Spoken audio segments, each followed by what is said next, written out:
Untitled Themed Entertainment Design Show with Andy Garfield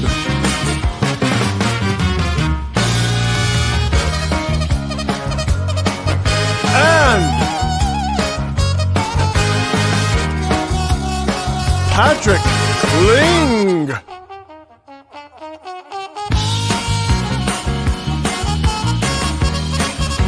Produced by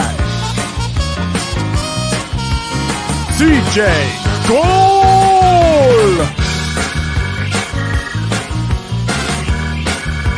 and MJ White-Quarles.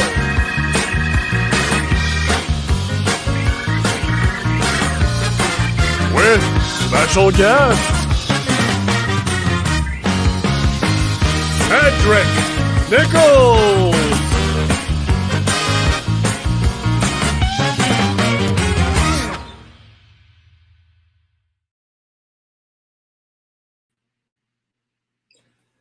All right, welcome everybody to the Untitled Theme Entertainment Design Show. I'm Patrick Kling, and I'm Andy Garfield.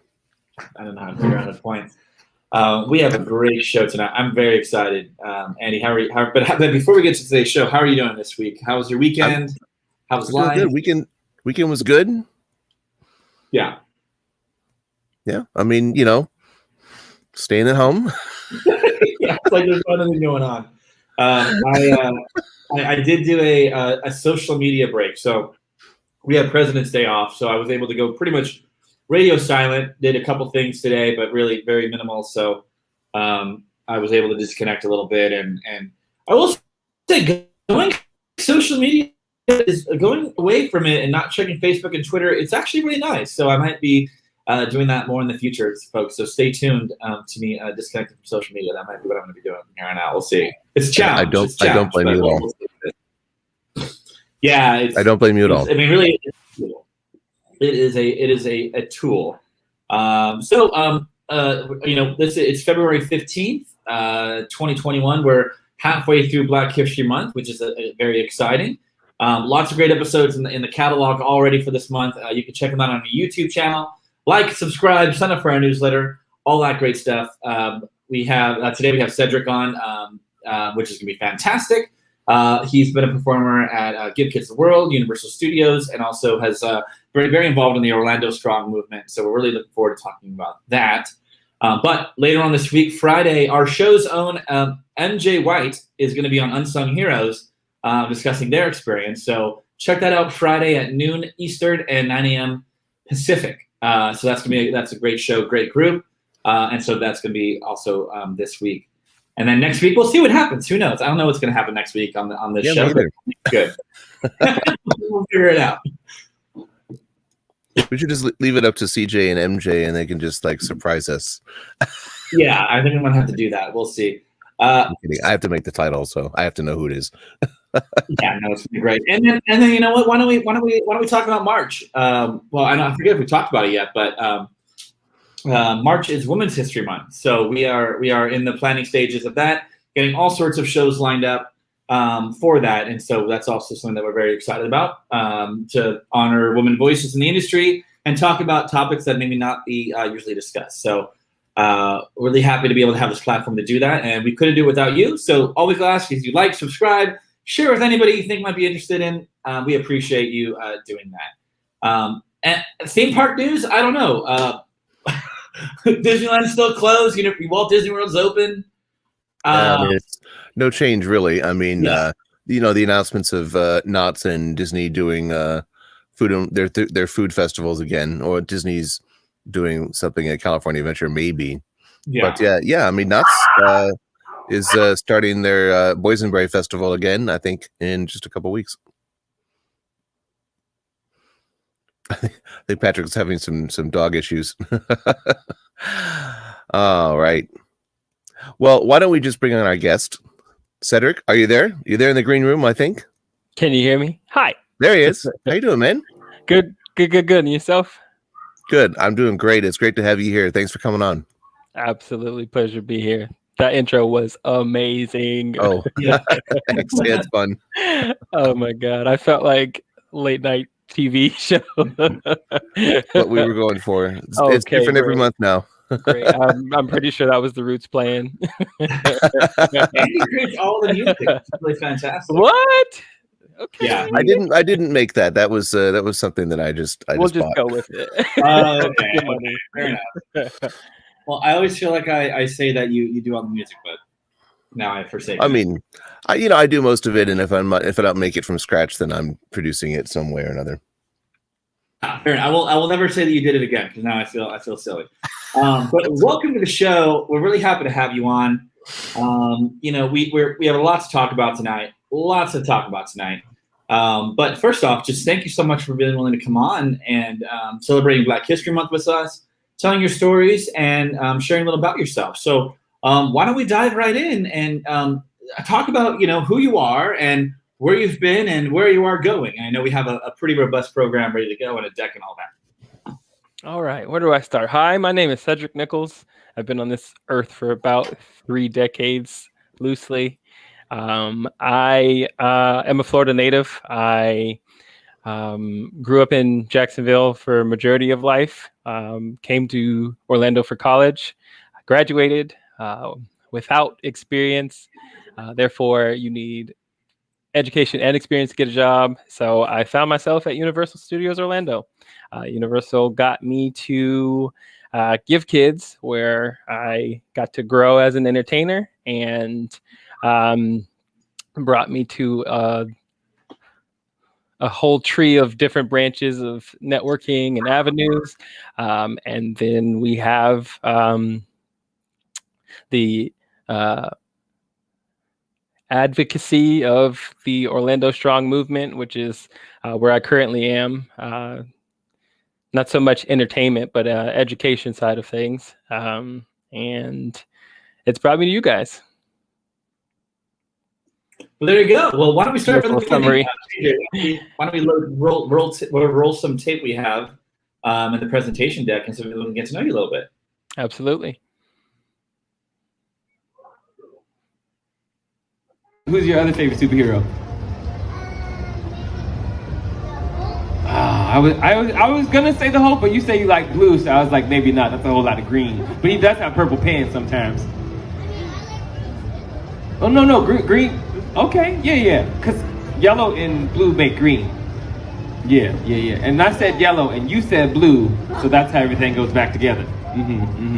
That's color math, cause that's the only math I'm good at. Not really. I'm actually colorblind, but in my mind, I want to be good at things. So my. That's a very familiar voice, I'll say. Yeah. So you've been a performer at Universal Studios for many years, and we cannot authenticate or really say who you are doing or what, but that may be a video of interest to people who are fans. No idea why. So how did you even fall into working as a character performer at Universal Studios? So again, like briefly mentioned,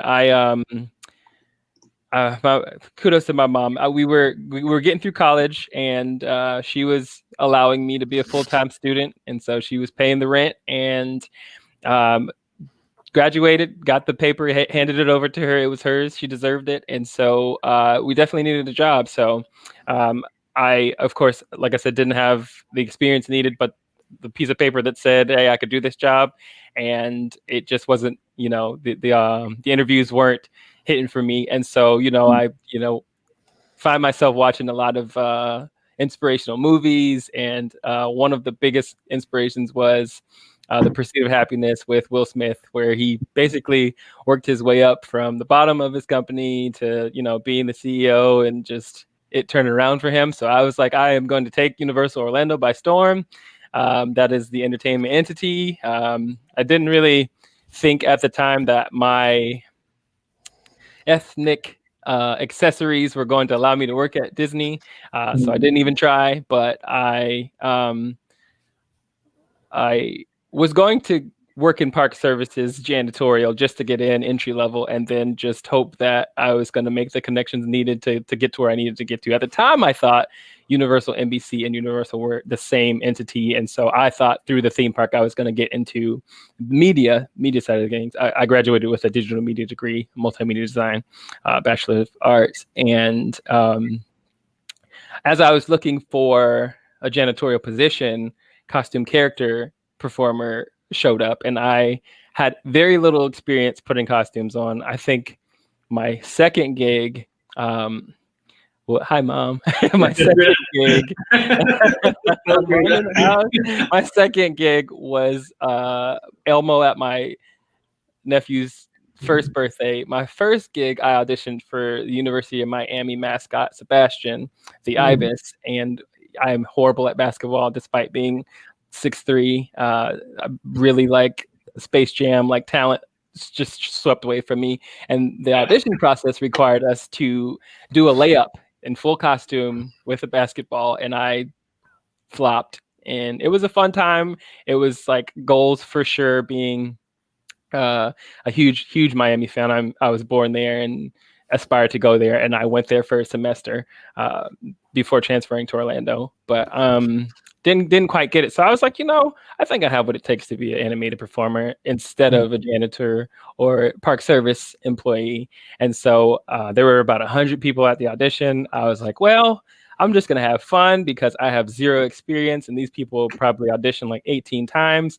got it on the first try. And so I was just like out of my mind blessed to have the opportunity with 7 other people in 2011, coming up on 10 years in April. And I have been humbly putting those friends on my shoulders and back and carrying them and bringing them to life, as Universal would say, for the last 10 years. So we have a few more clips that may or may not be your work. This one may have to do with a monster show. Would you like to set up the horror makeup show? Absolutely. Horror makeup show is the longest running entertainment show at Universal. Super proud of them. Very large family backstage who've worked together for many years. I auditioned for the show my first year, but didn't get it until 5 years later. And so that's a shout out to not giving up on your dreams. However, that is my home base now. And it was my first contract at Universal. Super proud to be a part of that. My face doesn't show in the show. The clip you're about to see may or may not be me, but it is a very real werewolf about to scare a lot of people, Halloween Horror Nights-esque throughout the year. Melissa, look at her run. And before you leave, here's a handful of Chick-fil-A lemonade. Enjoy. All right. Enjoy that. Thank you, Melissa. And of course, Eddie, everybody. Okay. All right. Stay up. There you go. Eddie, wait. Hey, he wasn't me. It was Thomas in the back. Get him. You gotta stick him.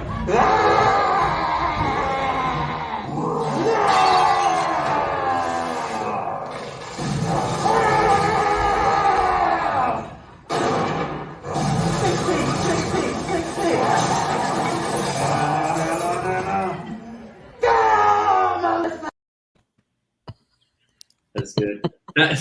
That was our COVID safety show. So imagine what it used to be. Yeah, I was gonna say it looked like they were. I like the bit where he was like walking by and spraying you the direction. Alcohol. Yeah, that was really. So the bit here is if I my memory is that they unveil that character as an animatronic that somebody controls, and it goes, and it's very impressive. It follows their motion. It's supposed to be like a CGI motion capture suit. That is like takes back to like the old school methods of costuming makeup, and without the computers, that was what they used to do. So it's supposed to like draw you into the show that, we brought this element to you, and then the element is like all in your face. Yeah, it's really fun. Andy, have you seen that? Not to be honest, have you seen that show, Andy? Oh yeah, of course. Yeah, it's fun. The whole show is really fun. I love how you put it too with the costume characters. These friends with the werewolf. Yes, Yeah. yes. Very good friends. We hang out from time to time. Yeah. Get to know each other. Friends with Donkey. Yeah. Absolutely. That's the homie. That's always been the homie. Universal Cares, I believe, is their program. They do a lot of volunteer work in the neighborhood, Absolutely. In Orlando and all that. So what are we looking at here? This looks like this is one of the last times our larger group came to Give Kids the World. The year dates back to 2014. This was there were the volunteer shirts. This is the very nice employees who, put aside their night to go bring happiness and entertainment to terminally ill kids at the village here in Kissimmee. What is the hand symbol that everybody's doing? That is a lupus awareness hand symbol. Lupus awareness also is purple, and one of the volunteers there, Raven, in the middle in the wheelchair there, walk to end something. Lupus now, I think, is what her shirt says. She's there, and we were basically standing in solidarity with her to bring awareness to lupus at that moment. Wow. Bringing hope to wishes at Give Kids the World. And you did a great coverage of what Give Kids the World is. We covered their Line of a Million Lights. I'm a big supporter of Give Kids the World, and what people may not know is that entertainment comes out to Give Kids the World. So throughout the week, characters come out from Disney, Universal. People can meet Mickey, and they don't have to go to the parks. And so, as a part of this, it's really quite a magical place where all the IPs roam together free and are able to bring joy to the families, which is really fantastic. So, what are we looking at here? That is very good friends with Shrek. Donkey introduced me to Shrek introduced me to Donkey, whatever it was back then. But this is just the antics that you could probably only see at Give Kids the World. Universal did a very large amount of backstage meetings and everything to make sure that our licenses will be able to cross in this portal of happiness called Give Kids the World. And so we had all of our characters interacting with the ability to interact with each other. You would never see a DreamWorks character, an Illumination character anywhere else but Give Kids the World. And prior to Night of a Million Lights, the village has always been closed to guests, kind of like Willy Wonka's Chocolate Factory. So this is like never before seen footage, probably, for that reason. And then, of course, the husband and wife on the throne in the castle at Give Kids the World. Shrek put on some weight, as you can see. One of my favorite things about doing this show with you guys is because I'm not from Florida, and I only go to Florida maybe once a year or so, and I've been learning so much about Give Kids the World, and it was a totally new thing to me. I didn't even know it existed before we started doing shows about them and everything like that, and like everything I learned more about it just becomes more and more incredible, and what an incredible opportunity for the families and the volunteers too. It's just so great. Absolutely, it's unreal. Like I do a lot of video work for them, and one of the commercials we shot recently with one of our viewers, Simi, we just they interviewed us for about an hour, and they purge the emotion from us to just get the core of our years and years of experience working there and what we'd seen. And it was just trying to describe, it was simply magic. And you've never seen, oh man, just pure magic happening, and just the belief system that those kids operate under, and just how small your problems are, and you become a larger part of someone else's world. And I feel like that is what translates the magic, and just further gives purpose to our entertainment. And it's medicine for me. Yeah. I mean, I'm just starting to work on a small project for them, and I'm looking forward to going down there later this year and seeing it for myself. And I can't wait. Cedric, I think you really hit it. You really hit on the nail of the head. I remember when I first moved anytime I've been into Orlando, or I was I used to volunteer every night or every Wednesday week, every night, and my wife Mhm. did Sunday nights, and just like any sort of things you were having that week, just frittered away. No matter what happened at work, no matter what was the situation going on in your personal life, you're just like surrounded by so many kids who have so much strength and families that are just so happy to be a part of what we were doing, being a part of the industry, right? So whether you're, no matter where you are in the industry, it really kind of solidifies why I entered it to begin with, which is I love bringing families together.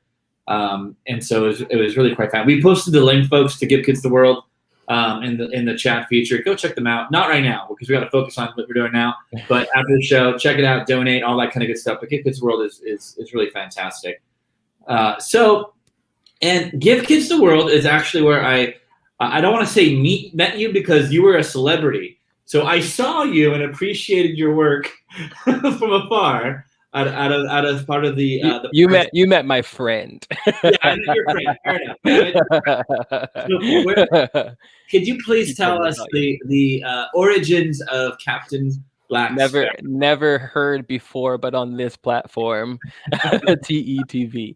Okay, so the picture you previously saw, Shrek was hanging out with minions, and me and Shrek were really good buddies. And Shrek decided that he just, was going to be lazy and just not bring certain parts of his clothes that would not be okay for licensing and all those other meetings that we had to be seen at Give Kids or just out in public. It wasn't nothing too bad. It was his belt. And so he really didn't look all put together. And so it left me with trying to figure out what I was going to do for the night because, Give Kids is about 45 minutes with traffic away from Universal, and we all bus out there together. So instead of just, hiding in the back somewhere and twiddling my thumbs, one of the entertainment directors at the time, her name was Monet Rooney. I don't know if you guys have heard of her before, but she is an amazing like fairy godmother. She was like, hey, we got a lot of costumes here. There she is. We got a lot of costumes here. Would you be okay being a pirate? And I was just like, absolutely. Like, there he is. That is the that is literally everything she handed me: boots, pants, and a pirate shirt. And as you can see, I'm wearing a gray shirt underneath because that was Universal standard issue. And a bandana. I think I was probably already wearing that, but that's the second time he was there. And I just started to realize the joy of being able to speak to the kids because, Shrek likes to dish out the silent treatment because of Michael Myers and all these other jargon and all these other things. And so he, forgets how to speak from time to time and gets shy. And so to be out there to make jokes and make the kids laugh and to visually share that exchange of smiling and teeth and happiness, it sparked something inside of me that an animated costume probably could never. And so I just had the time of my life. And I think Monet began to realize that. I distinctively remember going up to her and saying, I enjoy this way too much. I would love to continue to do it. And she said, hey, we have a program here. It's very small. We'd love to get you trained in so you can, come out on your own. And I was like, oh, absolutely. That's an option. I, don't have to wait for, Monday nights to come around for Universal to bring us all out there. I don't have to lug all of Shrek's clothes as his chauffeur out there. This seems like a good time. And then she continued to tell me all of the things that as an entertainer there, you had the options of doing, namely tucking a kid in at night, which was like, what? Like, who else has the ability to do something like that? But I mean, it's obviously a resort for children where they stay in villas, kind of like a hotel. Just imagine like there's character dining, but there's no one who, really pushes that, right before bed experience where as training, I have had the opportunity to watch. Mayor Clayton is the mascot of the village, kind of like Mickey and Woody the Woodpecker at Universal. And so, he, as silent as he could, would fluff a pillow and let the kid get in bed and tuck them in and make sure their blanket was snug underneath them, and it was like a straitjacket. And I thought that was hilarious. But like, you add another layer of the experience of being able to speak to the kid or read them a bedtime story, and that was just like, boom, mind blown. Like that, who does that? Like, you know, this kid has spent their whole week in a theme park in the sun, and being escorted around, and having their brothers and sisters, you know, be able to ride rides that they might not be able to. You go to the village at the end of the night, you eat, you have an entertainment show happening, and then at the end of the night, it goes a step further where the kid gets tucked in. Like, it's super personal. Imagine Mickey Mouse coming to your room and just kind of being like,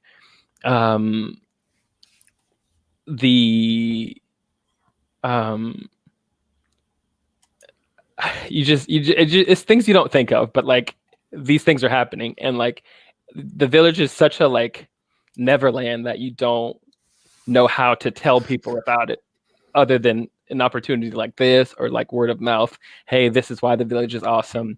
But, you know, to have a kid request or their wish to be that a pirate tucks them in at night is like 1 in a million chance that's going to happen. But to be that pirate makes you feel like 1 in a million. Yeah, it's really. So I worked in guest services for a month or so, and we would tell the guests when they checked in, you know, you're going to meet Mayor Clayton and Miss Mary. If you'd like to have them come in and tuck you in at night, and the parents are always like, "What?" And then you're like, "Well, just talk to me in a few days." It was booked out every single night, and people were having to stay even later and later to make it happen. The people that like escort Mayor Clayton and Miss Mary, because you know they have to sleep too. And it really is, and I was able to escort them around a few times, and it's really quite a special thing of just having those moments.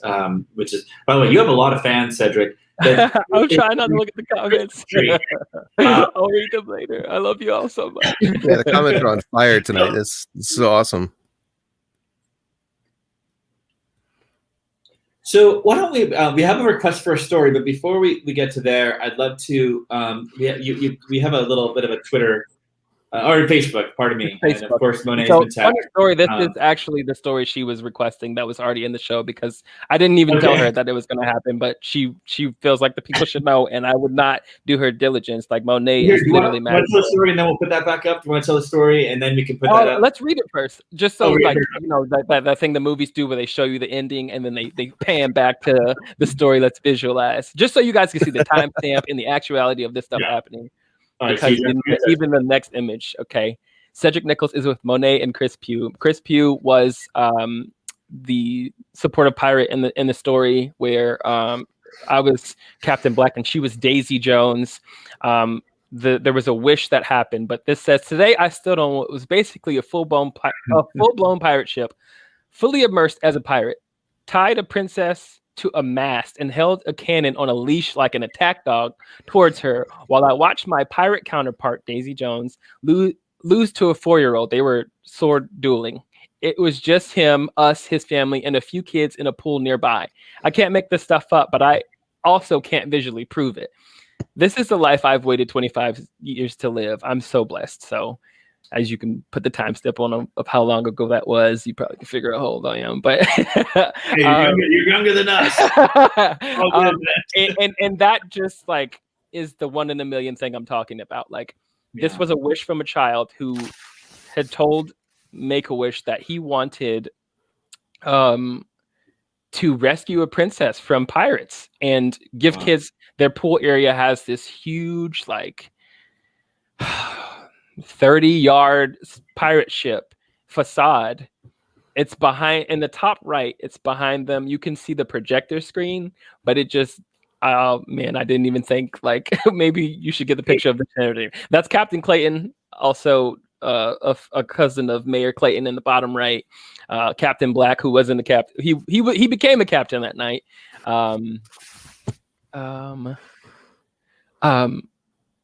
But yeah, I like, it literally felt like Pirates of the Caribbean. Like, I can't even explain, like, I've never been on a pirate ship before, and that was a first for me. And the pirate ship is in front of a pool, and there's like an audience of kids swimming, and like, where else are you gonna get an audience of kids swimming? But like the personalization of Connor, a terminally ill kid, you don't know what he goes through, you don't know what medical equipment he has back in his villa, what he's got to be hooked up to, what he's got to, you know, what smoothies and like concoctions of different pills he has to go through. But all of that was gone. We were on a pirate ship. I believe he was dressed as a knight or a prince. There was a prince and a princess on the ship, literally tied her up. Kid you not, there was a like a metal wheeled cannon, and I'm pretty sure the cannon was metal, on a rope, and I drug it across the village like it was a dog. And I didn't fight the kid, but he fought my counterpart, and she was supposed to lose. She did a great job losing. The kid saves the princess. The princess just makes the moment for him, and I'm just like, this is a movie. Like, where is the camera? Like, I feel bad that people aren't experiencing this, but this kid probably has 1 to 2 more years of living, and he's probably never going to forget this. And I was just like, wow, I want to do this for the rest of my life. And like, Universal is fun, but there's nothing that is Universal fun. So yeah, and the next picture you, I believe, have is, I think we skipped it. There should have been a picture of Shrek and Donkey and a kid in his mom's arm. That's the one. That's Connor. Connor is being held by his dad there. As you can see the date, May 15th, 2014. The Facebook said May 14th. And so this is literally the next day. Like back in May 2014, I had literally Donkey went away. They created Transformers. The whole facade you see behind the family there was just created. That's brand spanking new. So I had literally just got back in the swing of things as Donkey. And so I began to realize on this day the joys of working at Give Kids and then turning around and working at Universal. The very next day, I don't get a whole lot of shifts to hang out with Donkey. I am a very supportive role in that, as you'll learn later on why.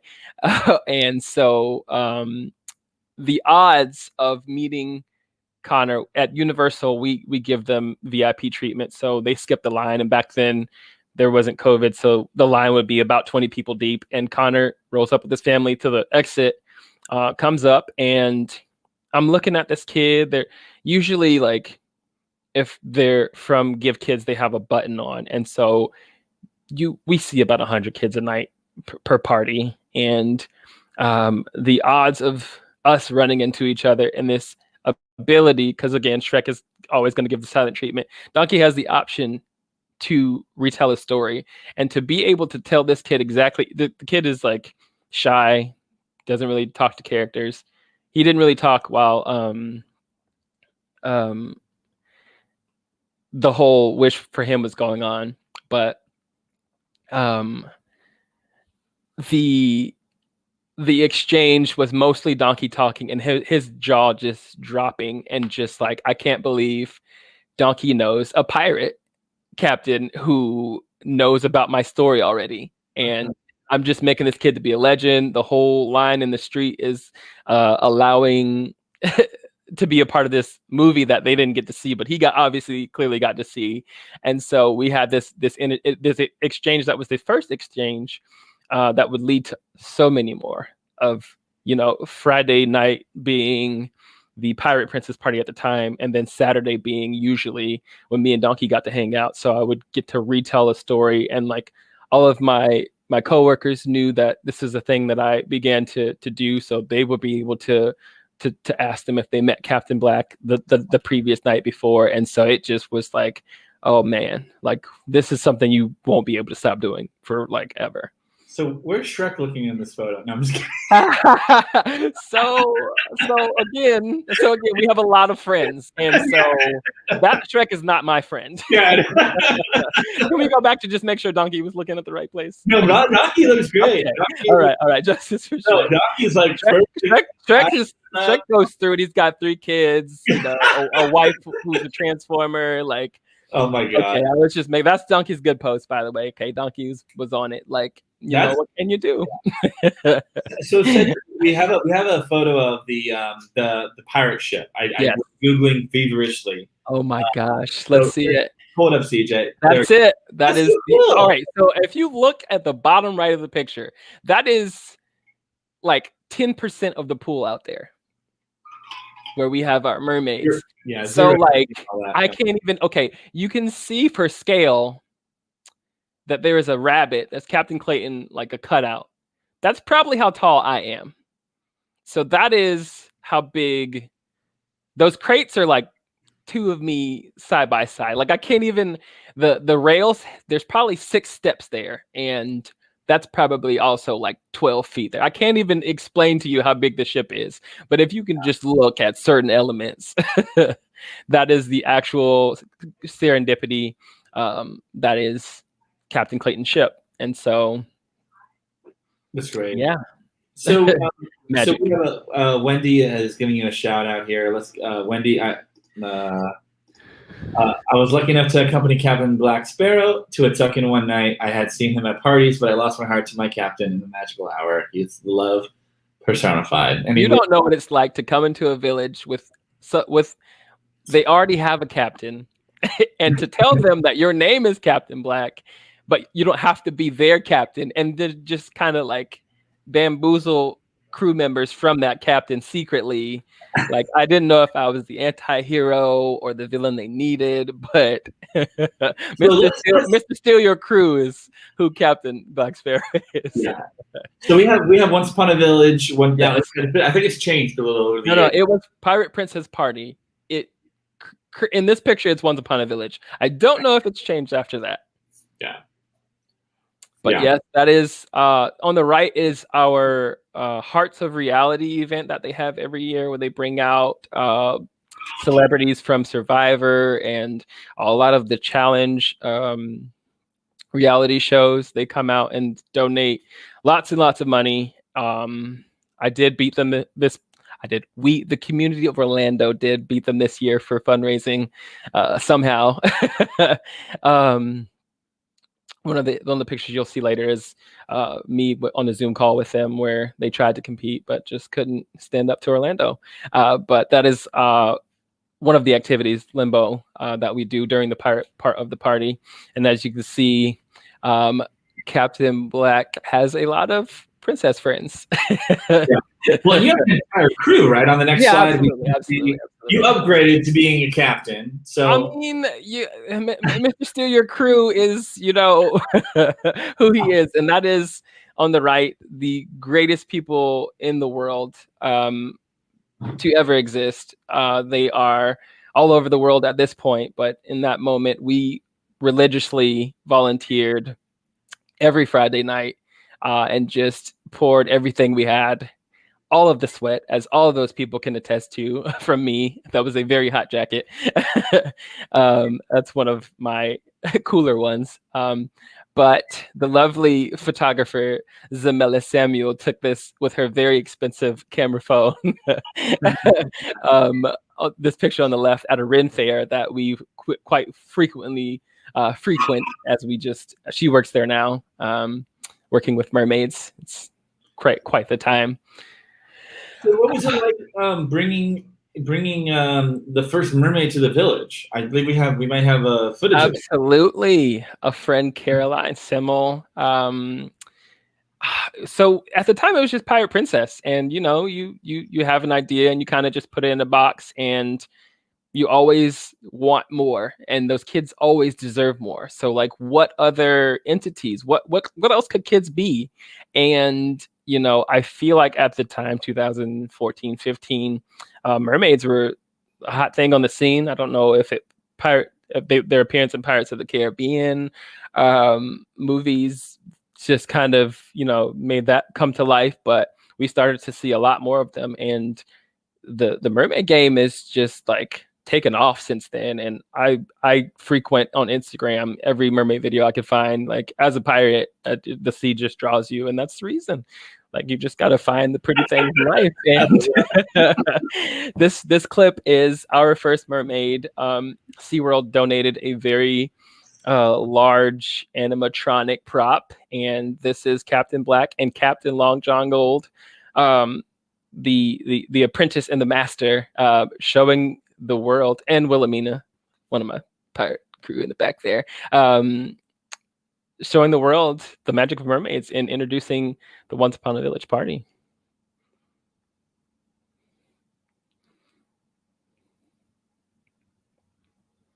Oh no, I don't hear the audio. We can act it out. Okay, cool. There's a mermaid in here. No. Oh, we should knock on it and blow our horns. Okay, we were not in the Matrix of even smaller video. No. It didn't work, and then they had to like cheer for her, all the kids. Oh, that's cute. So the mermaid's trapped in here, is what you're saying? Right. And she's asleep, and it took a lot for us to wake her up. And so I think the kids shouted and cheered, and then she woke up. But that snooze, it goes hard from time to time. There it is. I didn't want to say this is horrifying. Look at this. You got some fog, the smoke and the fog and the mystic lights. A movie. Like you just can't come back from this. Like, we had movies every single night, and these kids like had the theatrics, absolutely the time of their life, every night. And I just was so happy to be in the credits rolling every night. I mean, you're pretty much. I mean, you were, you were quite a staple. I just want to say a quick side note. When I don't know why, but whenever me and Monet would talk about mermaids, I'd be like, "It's merman." Yes. Yeah. I can be a mermaid now. So that is cool. Really fantastic. So and of course, as somebody who's pretty familiar with Captain Black Sparrow, I mean, you're kind of that person, the captain's pulled a lot of great things, the homie. including fundraising. Absolutely. Would you like to talk about that a little bit? Yeah. So we're coming up on March. March was D-Day. March 15th, specifically, Universal shut down. We are seeing some unprecedented things happening in the entertainment community, jobs going left and right, just uncertainty, some scariness, some stress, some depression, all of the things. But, Give Kids is still trucking along, and it's like, okay, there's been a lot of donation and like sponsorship and volunteerism. They're going to be okay. These kids will have what they need, despite, us not being able to do what we need to do. And, this is their life. We just entered their life. Quarantine is kind of, how they get down. They operate differently. And we were just learning that. And so everything's fine. And then, a couple months pass, and, times are getting tough for everyone. The village has to close, and I'm like devastated. Like, how dark can the world get? Like, it's just like one thing after another. The theme parks close. Your favorite restaurant's closing. It goes out of business. That's so trivial and first world. But like, to know that this is the last chance of hope for so many kids is rough in itself. But it's the lemons life hands you. And so furthermore, these employees of the village who devote so much of their time and their energy, and they don't make the most money, even though they deserve the most money, to know that at least 200 of them were out of jobs. And like during the pandemic, Universal blessed us. We got paid.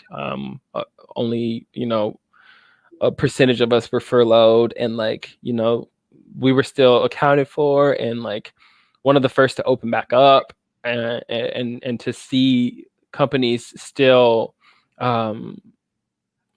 going under was rough, and then to watch your Disney friends, thank you, Ellie, to watch your Disney friends lose their jobs, and just trying to figure out, where their income is going to come from was rough. But to also ask them, hey guys, I have a lot of friends at the village, at least 200 of them.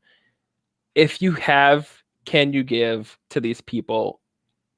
I would be able to sleep better at night. Like, it was already a rough time being away from friends and just not being able to entertain. And so I don't know if I've ever fundraised. And if I have, it was probably for another organization. And like the max fundraising was $250. When I was about 17, I went to Guatemala and probably had to raise like $1,000. But like, I was overambitious and just like, why not? And so my fundraising cap was $10,000, and I was like, okay, if you aim for the sun, you might land on the moon, but the goal was to land at the moon. So I was just like, hey guys, if you could at least share this, like, I don't know I just need $100 to give to a specific entertainment director. And so it just hurt to know that like the village had to close. And like, what if we could like prolong it for just a little bit? What if stimulus packages came and we're able to help the village? But what if they just needed like 2 more weeks? If we could just get them 2 more weeks of income, that'd be so great. And so I turned it over. It was in God's hands. It was in Orlando's hands. It was in whatever you believe. It was in the magic of the village, honestly. And the money just kept coming. And I was like, okay, all right, 1,000. All right, cool. That could go like $100 a person somewhere, like not even knowing how many people worked at the village who were displaced and lost their jobs. And then we got to 2,000, and then we got to 4,000. I'm like, guys, we are almost there. Like, I don't even know. So I'm like, all right, let me tag Disney and SeaWorld and all of their partners, and the Orlando Magic and Orlando City Soccer and the Orlando Solar Bears. And like, you guys just look at the community coming together. Y'all are a part of this community. Can y'all match to help us get to 10,000 and save these people? And didn't get any responses, not really surprisingly, from any of these companies. I'm just, small pebble in a big pond, and like just trying to ripple as far as we can go. That's always the move. And so we capped at 6,525, I think. If you have the image of Captain Black's page, I believe that's the number. But just 271 donors. 2,000 invites. Like, that is astronomical to me, just like looking at like numbers, and I'll get into 2000s later, but 193 people shared.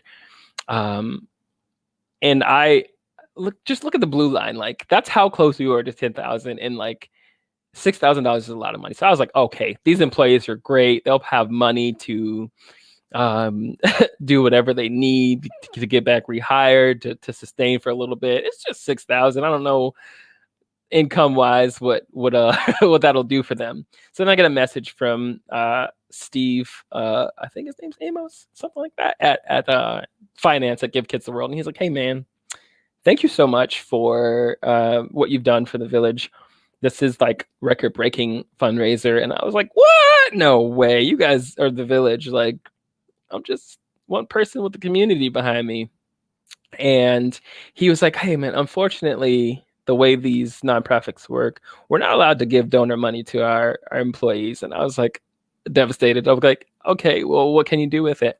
He's like, the cost of granting a wish is like $6,000. And I was like, oh, just one little wish. But it's the medical industry, they not going to talk down on them. They work very hard, and we're super grateful for them. But these bills, they pile up. The equipment is not cheap. Insurance is just what it is, and it was what it was. Like, if it took a village to get one kid's wish granted before their priceless time here on Earth is gone, then we raised $6,000 together. on the Avengers, we'll do that together too. And so I, chalked it up to, I'm happy we didn't lose. And eventually the village, opened again, and they began to invite families again. And, we had the opportunity to see some Rush wishes, and Rush wish is not words you want to hear. Like when we were at the village, back when I was training with Universal, we had trigger words that we weren't allowed to say. You don't talk about death. You don't talk about their sickness. You don't say that they're special. You don't make them feel anything abnormal. And so Rush wish is like red alert. Like the kid could die on property. We could lose the kid, in a week. They have the hourglass is ticking. And so like with that in mind, the hammer is in the hand, Avengers are assembling. It's go time. And so we got to see about 10 kids.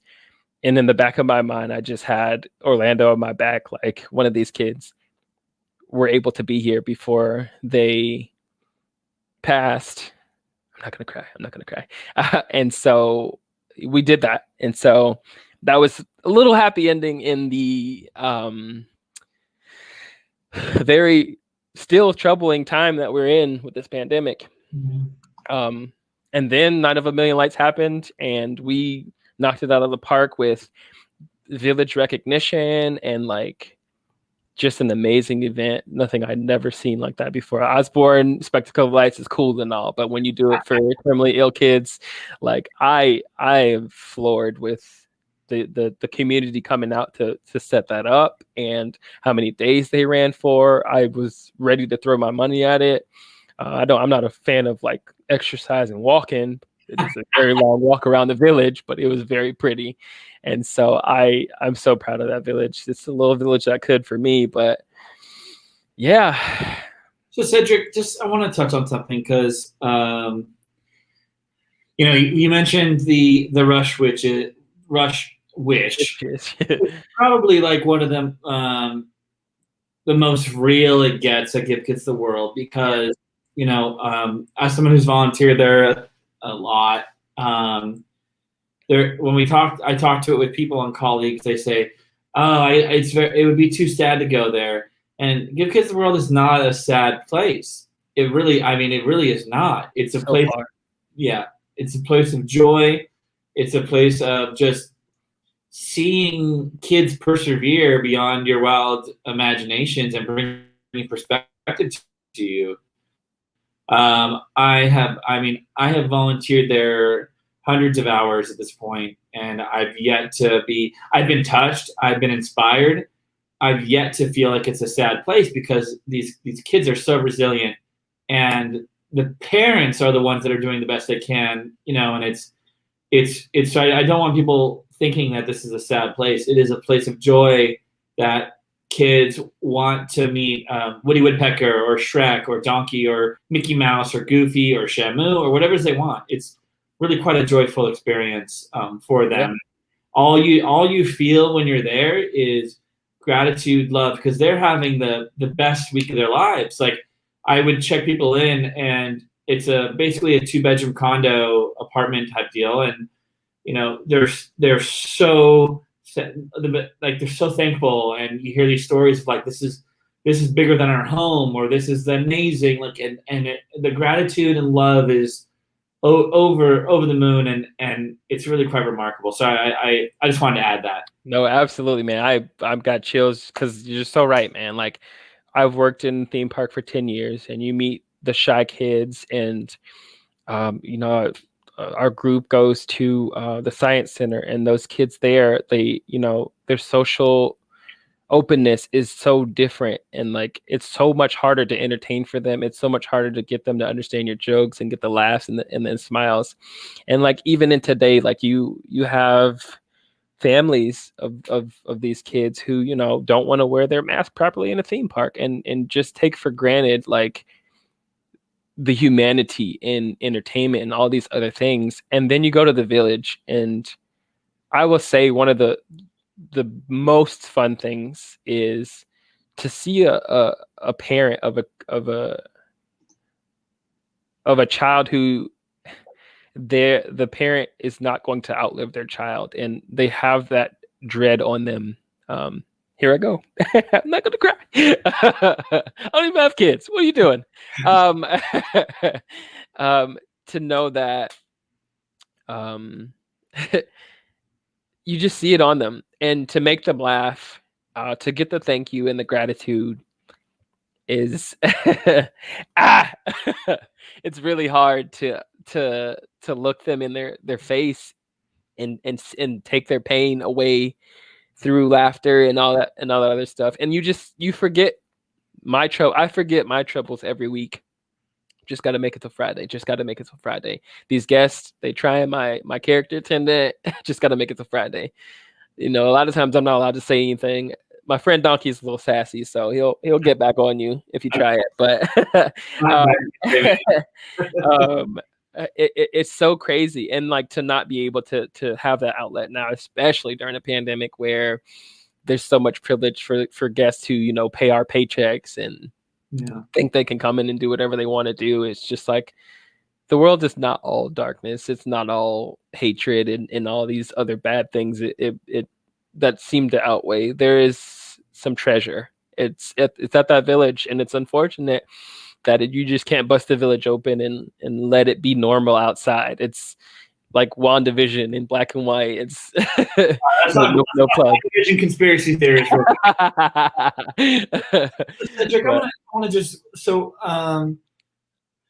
this is really quite Give Kids the World is amazing, and we love Give Kids the World, and I want to kind of flow into Orlando Strong, but I want to talk about your perception as a Black man of being able to perform Captain Black Sparrow at Give Kids the World, and if you have any, Absolutely, man. That's literally the S on Captain Black Sparrow's chest, man. So I just distinctly remember like the fulfillment of a friend like Homer Simpson, huge yellow icon. Like I get it back in 2014 and 11 and all the years before last year, 1,000 hugs a day. Just so much oxytocin and happiness and people screaming your name. You feel like a rock star, a celebrity. And then you hang his shirt up and you're walking through the park and you see that kid who hugged Homer for 8 minutes and had that moment. And it was a facing the giants moment, David versus Goliath for sure, where Homer is about 9 feet tall and a kid could be about 2 feet. And they were afraid and they were crying, but Homer got down on a knee and he helped that kid conquer their fears. They're not traumatized for life. I'm not saying Homer always does that, but a properly trained Homer for a theme park might do so. And so to have that moment is like the pinnacle of hanging out with Homer. And then you're walking through the park, you're a 6'3" Black man with dreadlocks and weird sunglasses and weird backpacks and, probably some super nerd. And you're looking at that kid like, man, I really just want that kid to know I'm proud of him or her. But as a 6'3" Black stranger, you can't do that. So then you take it to the village and you are dripped in black from head to toe. You look like the villain of any movie, and the kids treat you like it, but they respect you in a way that they wouldn't fight you, but they know that the darkness is where this battle of good and evil comes from. And he came to the village with evil intentions of stealing all the gold stars and the castle, and he's the villain who became a hero, and that's his story. And without having to replay that every Friday, you get back to that, taking the knee for a kid and pulling out this strange contraption that you tell the kid will collect their tears, and you distract them, and you earn their trust, and then they get a picture with you, and then they want to tell you their life story, and it's just like facing your giants, and you've allowed that kid an opportunity to give the dark things a chance, give the wild things a chance, and not judge a book by its cover. And so like that was a driving force in like a challenge too, where like, I could have, gave up and said, I am too scary to be here. But that representation was needed, you look around the room, you don't see too many Black entertainers to begin with. And of course you want to wonder why. But then, you're going to be that representation. I have had the pleasure of working with, a Black princess and seeing what that does for little Black girls. And, you get the little Black boys at the village who really probably wouldn't find it socially cool to be a pirate, but, they look at you and your swag, and like you've opened that mindset that fairy tales ain't so bad after all. Out of all these characters, I probably don't want to be a knight, but I can get down with being a pirate. But the representation is so important, and unfortunately, you don't see it a whole lot in the theme parks. And if you do, they're slim pickings. And so that's the beauty of the village. Like, there's no stereotypes. Back to the picture of myself and the princesses. Like, there's so many different colors, so many different shapes, so many different shades. Everybody is represented there, and like there aren't any labels. Everybody the volunteers feel comfortable being these things.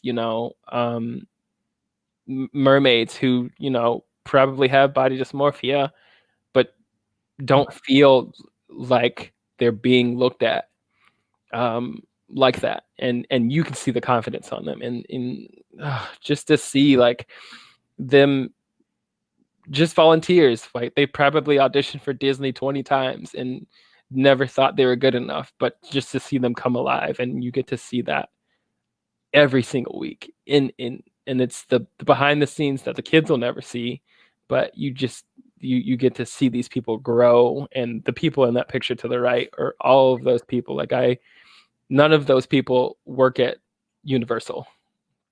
One of them did, but they didn't work in themed entertainment at Universal. And that was an opportunity just to work on their craft and to not be rejected. And I'm not gonna cry. It's tough out here, man. It's unfortunate that the audition process is the way that it is, and the same people make the same decisions for years, and there's not a lot of magical people making these decisions where we want to be in the room where it happens, and we do what we can with what we got until we can get where we want to be. And I just feel like everything in life leads us to that, and I'm just gonna keep trucking until I can bring my homies up. And those people in that picture deserve the world, and I will fight tooth and nail, sword and stone to make sure they get it. Cedric, I'm going to ask you a silly question, then a very serious question, if that's okay. Cool. What the hell is behind you? Is it like a huge pillow or like a beanbag chair? It is my bed. It is a beanbag. It is the most comfortable. Okay, so like 10 years of heavy character work like weighs on you, and this is the largest beanbag a 6'3" man could sit on. This is like a silk blanket. I don't know if it slid, but it keeps you temperate. I'm fancy and bougie, and I like technology. Okay. Organic technology. Serious question. You said something that I picked up on immediately, and I really, if you feel comfortable talking about it, I'd love for you to share. If not, no big deal. We can talk about it. I'm brave. I just jumped off a building. you said that people are used to people of color or dark-skinned or Black African Americans as being the bad guys because of the media. That obviously, I mean, if you're willing to dive in on that a little bit. Man, I just 4 a.m. just watched American Skin. It is a movie that represents Trayvon Martin's case and police brutality. And to sit through the middle of that movie, if you haven't seen it, I don't know what platform it's on. I think it was in theaters, but please just watch it. This is a conversation that continues to happen since May 30th of last year, leading up until this point. And, you know, it always goes to black on black crime, and it goes to just like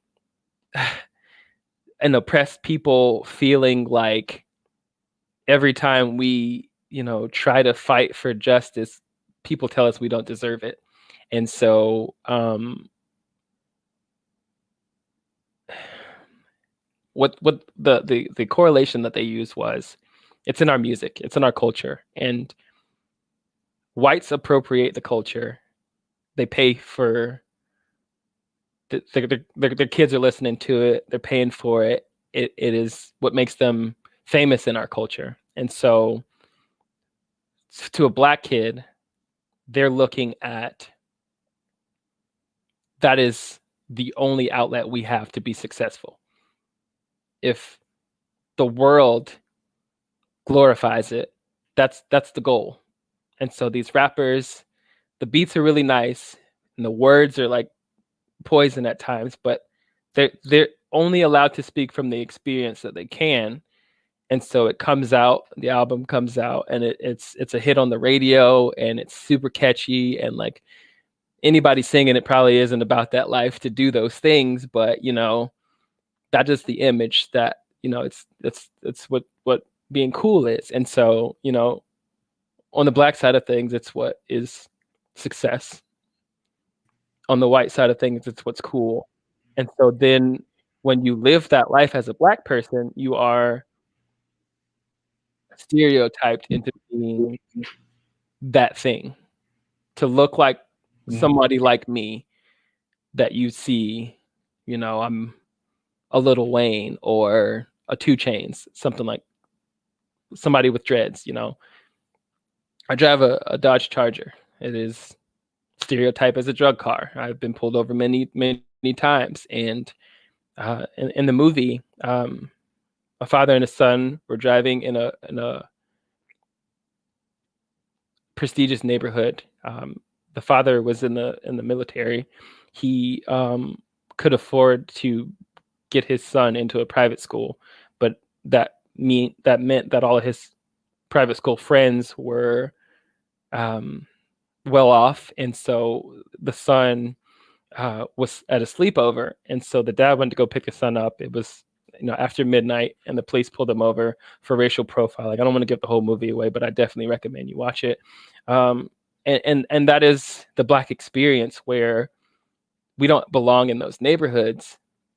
And so in order to protect those neighborhoods, you know, we have to be questioned aggressively, and the assumptions are made and it doesn't add up. And then fear gets involved because we're angry and they're afraid and things happen. And so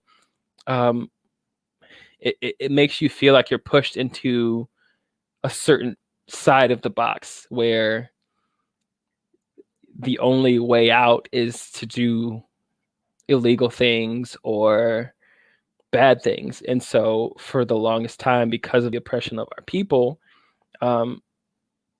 you get to see a majority of us who are successful in that manner are glorified by our communities, are fetishized by your communities. And so, you know, the gangster motif, the thug motif is being successful in black. And then us hardworking black people, everyone's hardworking, but you know, the ones who do the right thing as according to society, we don't have the opportunity to be recognized for doing it the right way. And so sorry. He really wants to be on TV so bad. I thought it was a Muppet. I'm like, what is that? Yes, let's add in some remedy with the puppet.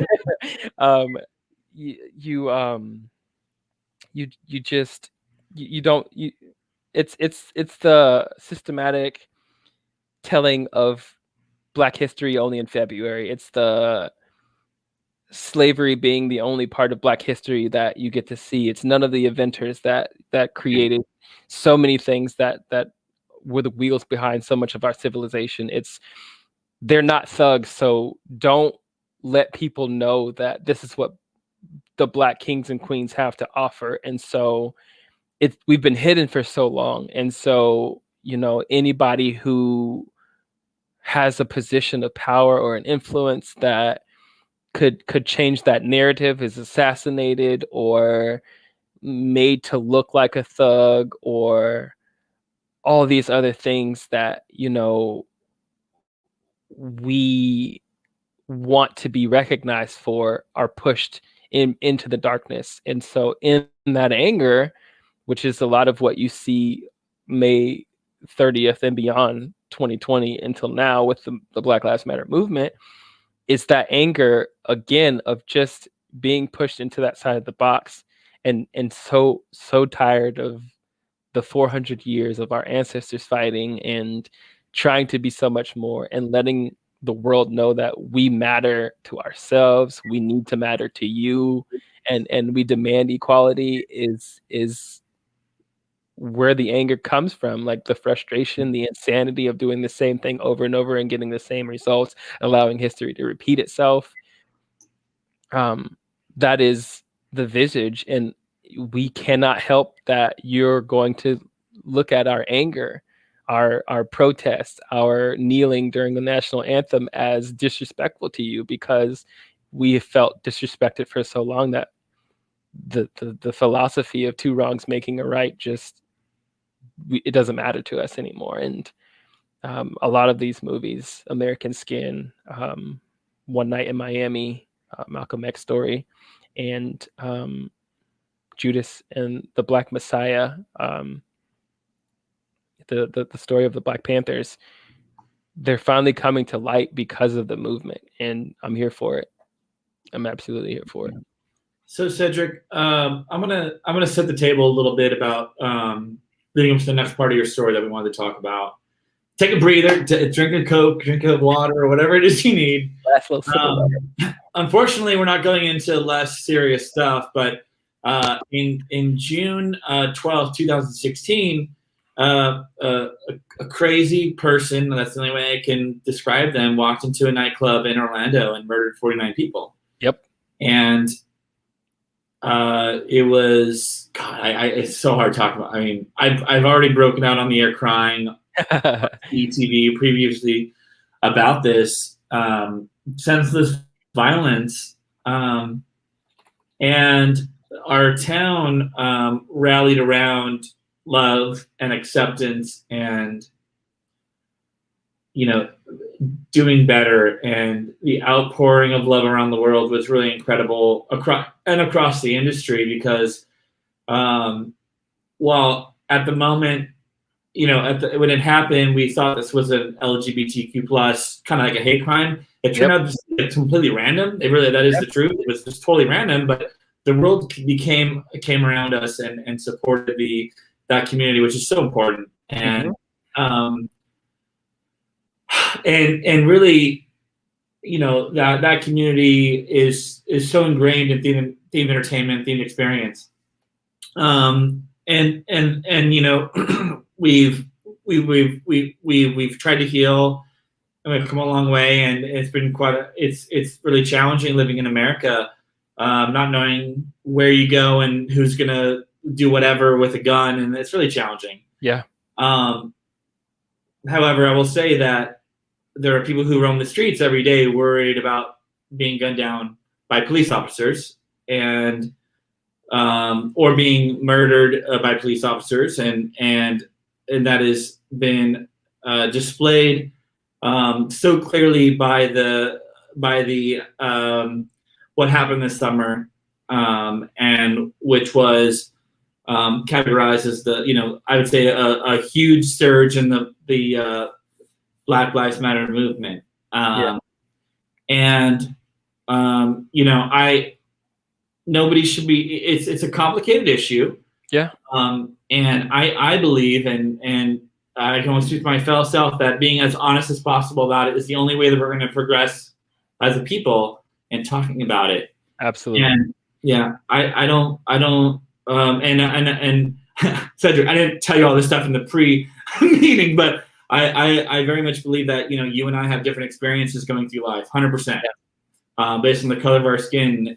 And I'm doing everything I can to work towards a more equitable and just society where that becomes less and less of a factor. And it's going to take a generation. It's going to take a lot of work from a lot of people to make that happen. And that is why we're here today celebrating Black History Month and shining the voices to do that. Start making the inroads, start talking about it. Yeah. So the reason why I say all that is because you were a big part of the Orlando Strong movement. And I wanted just everybody to know that evolution and give you a break. That how we got from, like, I love this logo of bridging it. And I also want to say that, like, no communities are monoliths. Everyone has their own unique experiences. However, we know that our society I believe that our society marginalizes segments of the population. Yep. And I'm going to fight to my last breath to make that not the case in however many circles I can and whatever I can to influence that. Absolutely. So, Cedric, Orlando Strong, would you mind setting up a little bit about how this came to be? Absolutely. So, of course, the Black Lives Matter movement started around Trayvon Martin in about 2011, I want to say, if not before. I'm sorry if I'm wrong on that number. But, again, like you said, Pulse happened, and it was devastating in our community. I was raised Christian. We had our beliefs about homosexuality, but my parents never shunned or showed hate in my household towards that community.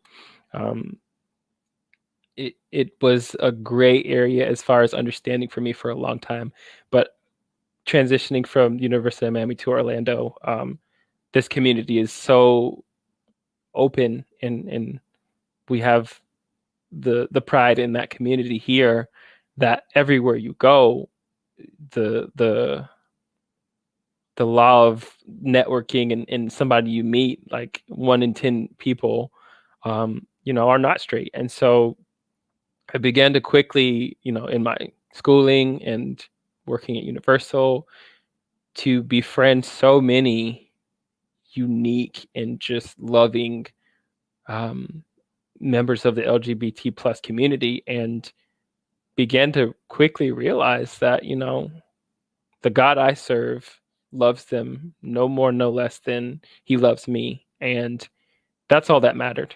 I'm a sinner in need of a savior, and I could not condemn them. It's not my job to do that. And all I'm here to do is to love them.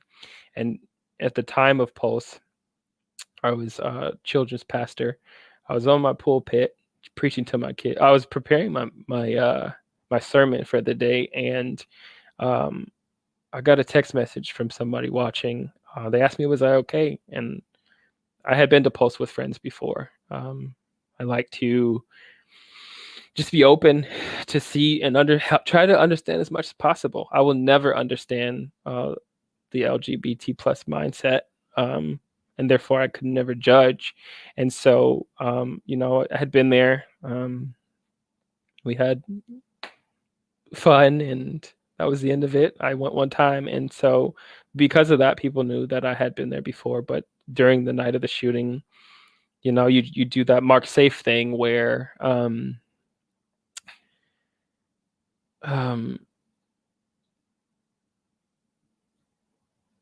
a crisis happens, and you just have to do your diligence in your network to make sure as many people as possible are accounted for.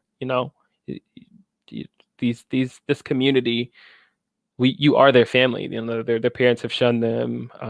Their families might have shunned them. They're out of touch with them, and so we are frantically trying to figure out if any of our friends were there. And unfortunately, so many of them were. And I got the text message and I was rocked, but I put my strength and God-given grace on. I got through that sermon and we got to work once church was over. And you just, you grab someone in your arms and you hold them through that. And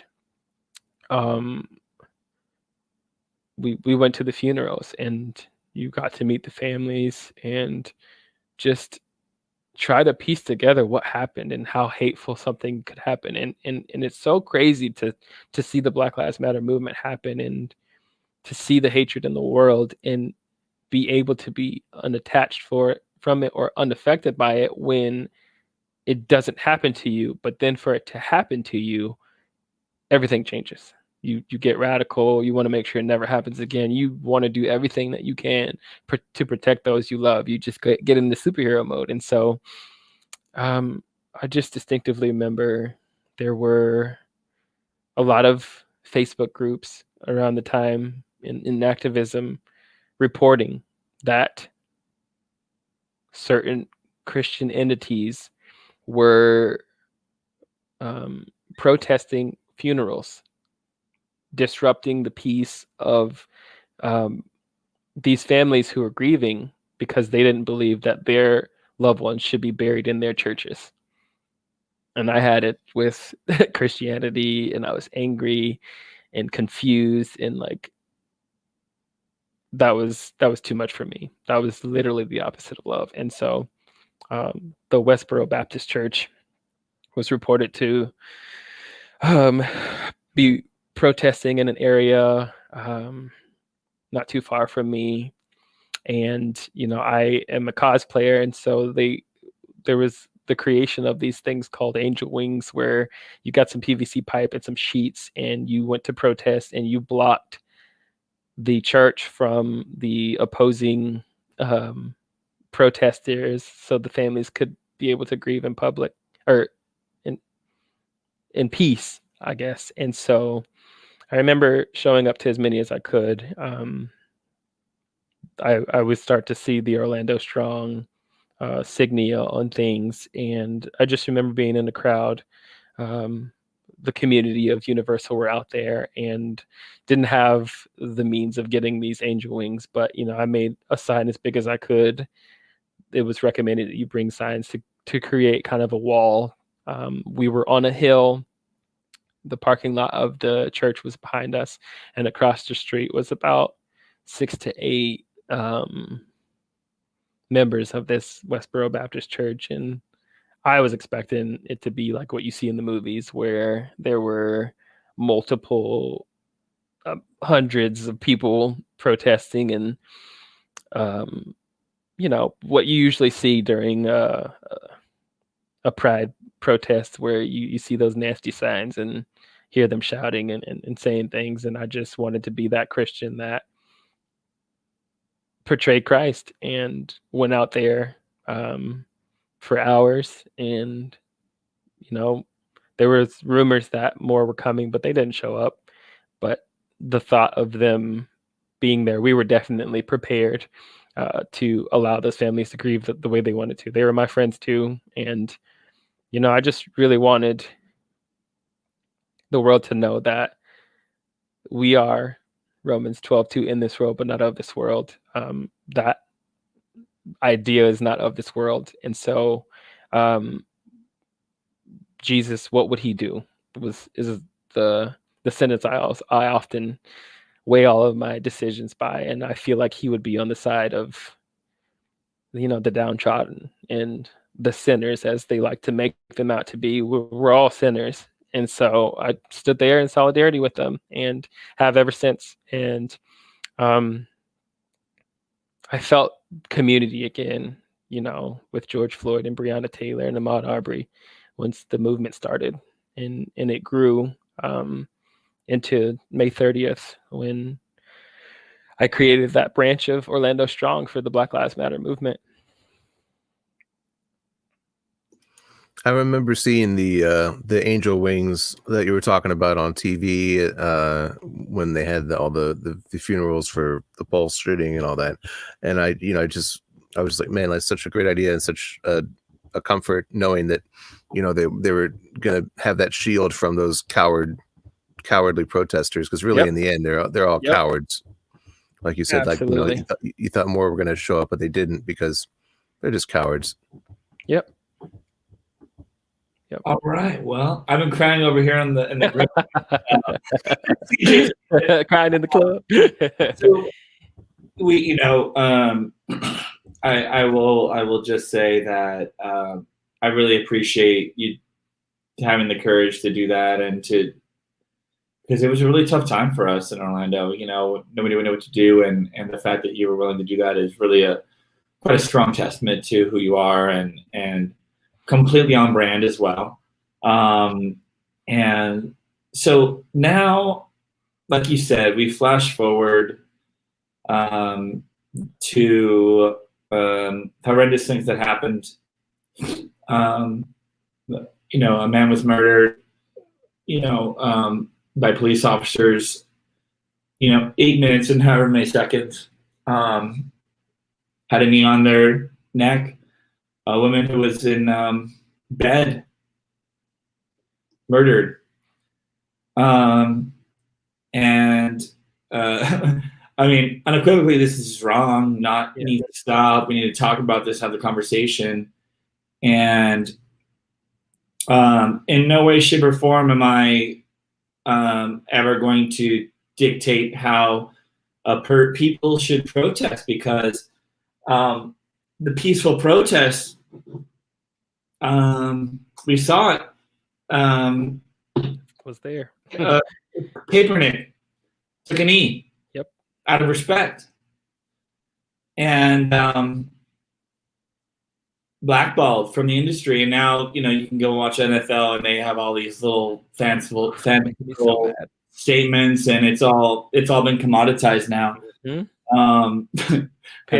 This is television, folks, but it's all part of the media. We're part of the media. We're part of the conversation. Yeah. It's very frustrating, but there was a renewed energy, and like you said, the Black Lives Matter movement has been around for a long time, and so it hit. There was a national dialogue that happened. People took to the streets. Would you mind reintroducing how Orlando Strong happened and taking us through a little bit about your journey with that, if you don't mind, Cedric? Absolutely. No, I'm just kidding. What'd you say? Take him off the screen, CJ, so we can take his Twitter. No. No. I was trying to find the young man's name. I just watched the movie. I have 1,000 thoughts in my head. When you were talking about Breonna Taylor, Judas and the Black Messiah, the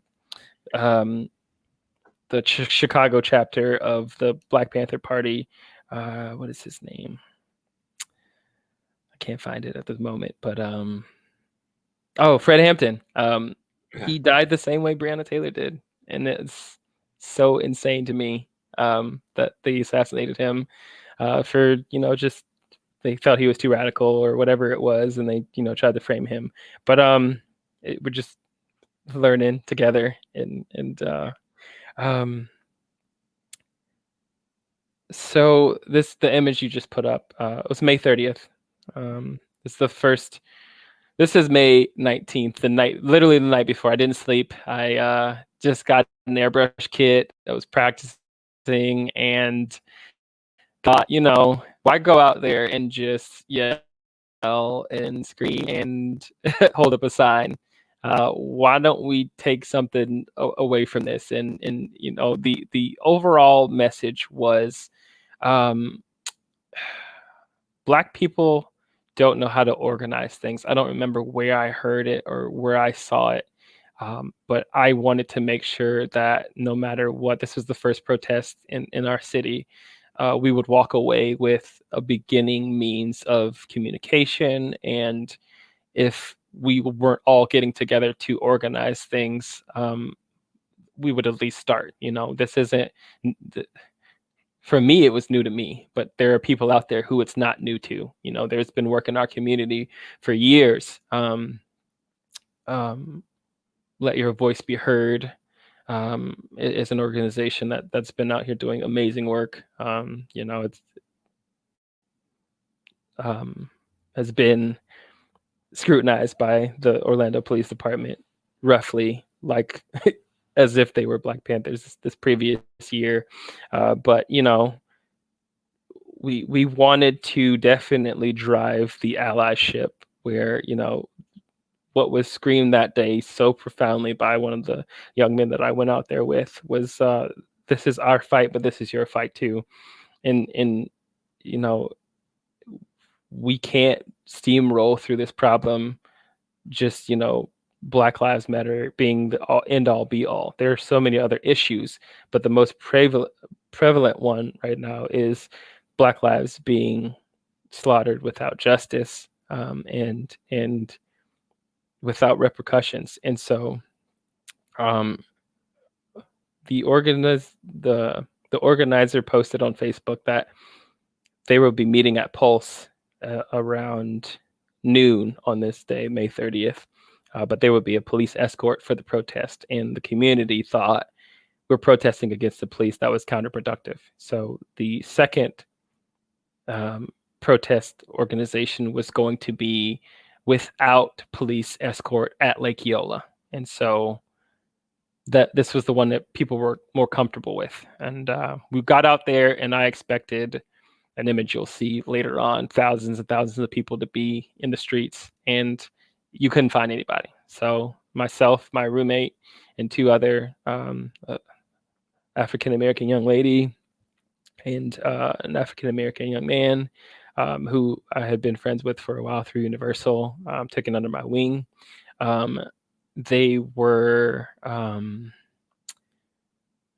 very devastated to see that the streets weren't lined with protesters. And we walked around the whole lake looking for a protest and couldn't find it at noon. So we were like, well, we're out here.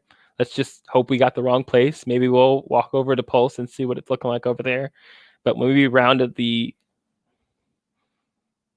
other side of this amphitheater here, this is where the protest started. There were about 40 people out there. There were probably 5 Black people. There was 3 little white girls I remember distinctly in the front. They had been out there for a little bit. There was an organizer out there. She probably was the one who set the event up, and they were shouting, but they were holding their signs. A couple of my friends from Universal were out there. The young lady in the black overalls right here at the bottom on the right with the white shirt, my friend Kim from Universal, was one of the only ones, one of my thousands of friends who had reached out and said that they meet me out there. And I was just like, this is what it's going to be. I'm out here fighting for my life and for Black lives. And I'm off today. I usually not off on Saturdays. This is what we're going to do until, I don't have anything left in me. And I'm very familiar with working in the heat and hydrating and keeping myself strong to last this Florida heat. It was a very hot day. So we began to protest. We shouted, and one of the young men that I had brought out there just began to weep. And I'm like, the hardest cry of his life probably. And it broke my spirit to see him so broken. But his cries were basically like, man, I would expect more of our Black friends to be out here. I expect Orlando to be out here, and we didn't get that. And so I just had to remind him that, this is it, man. If it happens to us, these people were out here fighting for you, and not to worry about everybody else. And that charged him. It was just like, I had never seen any of the movies that I mentioned earlier.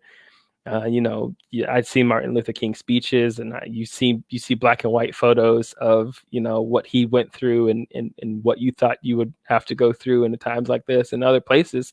That's what you saw with the riots and all these things. And so we figured people were scared, the police were going to come out with their tear gas and their pepper spray and their riot shields and beat us up for being out there protesting. But, that was probably where most of the fear lied. But we were super peaceful.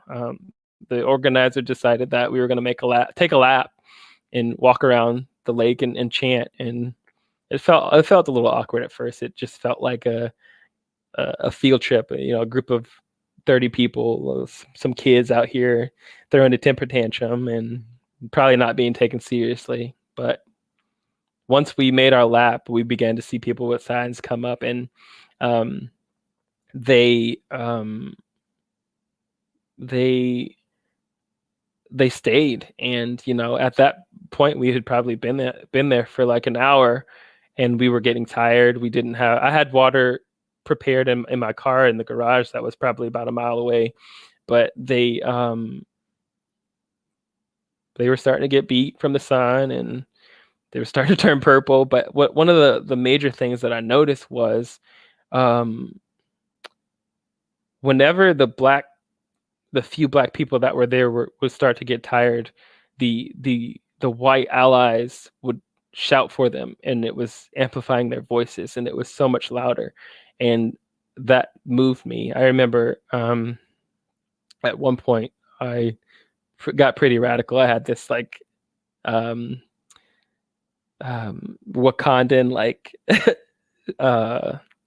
conductor hat on, and I was pacing the front of the crowd and just like making sure that our fire was still strong as much as I could, as one of the few probably biggest black people out there. And so my background at the time is sports hype, where I work for the Orlando Solar Bears. And so I felt like, without my megaphone, I was a pretty loud person. And so I was shouting back and forth, and one of the police officers came by and said, who's in charge here? Like, who's the leader? And I wanted him to say, hey, we just want to let you guys know we're not like those other cops. We're not bad cops. We want to stand in solidarity with you because of, the previous event where they wanted to be the presence there. And at this time, there was probably like 10 to 15 officers standing across from us. In the picture you saw, there was a courtyard in between, and they were on the other side of that. Not pictured, obviously, for not wanting to rile up anything. But as you see, like, more people began to come, and I pretty much was radicalized in that moment, just because he asked, of all things, who's in charge here? And that was what was important to him. And I could just think, like, if I said I was in charge, would what happened to Martin Luther and Malcolm and all of that happened to me? And I just walked away from him, and I shouted at the crowd, like, they want to know who's in charge.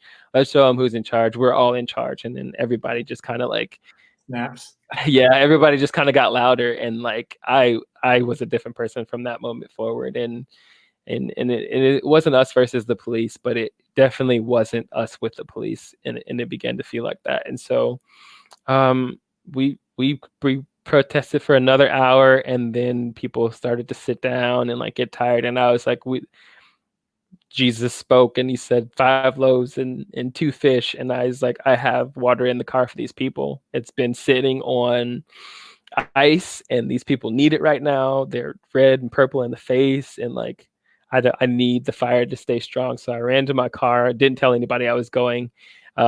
This image of the amphitheater, the back side of that is where the building in the background is kind of where my car was. And so I, went back there by myself, and the kids that I brought with me were like, how dare you leave? But they ran up on me in Publix and were just like, man, we thought something happened to you. And I was like, if it happened, so be.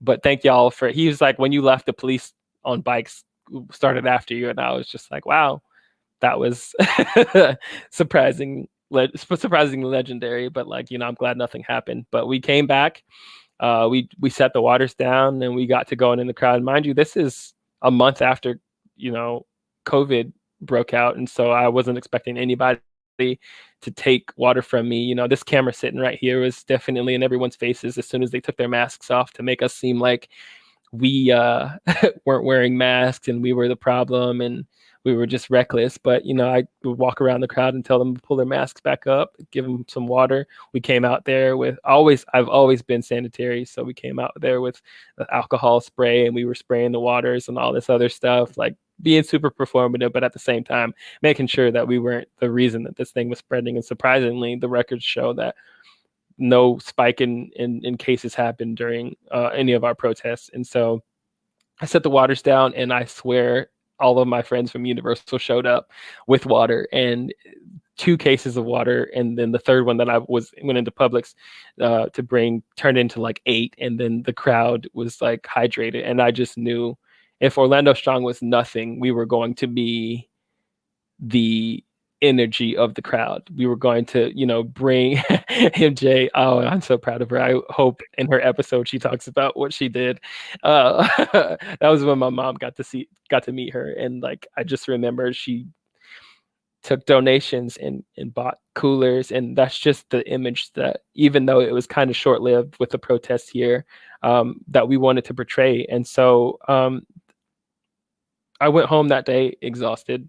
Me and my roommate, we took what we call in the industry a heat nap, when you pass out from the heat when you come home. And we woke up that night and just replayed over everything. And there were a couple people in the crowd who were like, "Hey man, we like your shirts. Where can we get one?" And my mom at the time had just started t-shirt printing. And I was like, all right, well, I got some donation money. I'm gonna, buy some shirts, and we're gonna start this movement in the garage, is like like the Steve Jobs and everybody else. And so it didn't quite take with the t-shirts, but we I bought a vinyl cutter. We made stickers. We just wanted to get the word out that this was going to be an organized protest here in Orlando, and it was not going to go away because of trend or whatever it was. It wasn't going to be performative allyship or any of that stuff. And so we continued the next protest, surprisingly, because, okay, so just to speed up, around like 3 p.m. that day, the picture you saw, the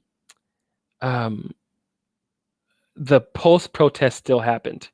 And so we had heard that the Pulse protest was going to City Hall.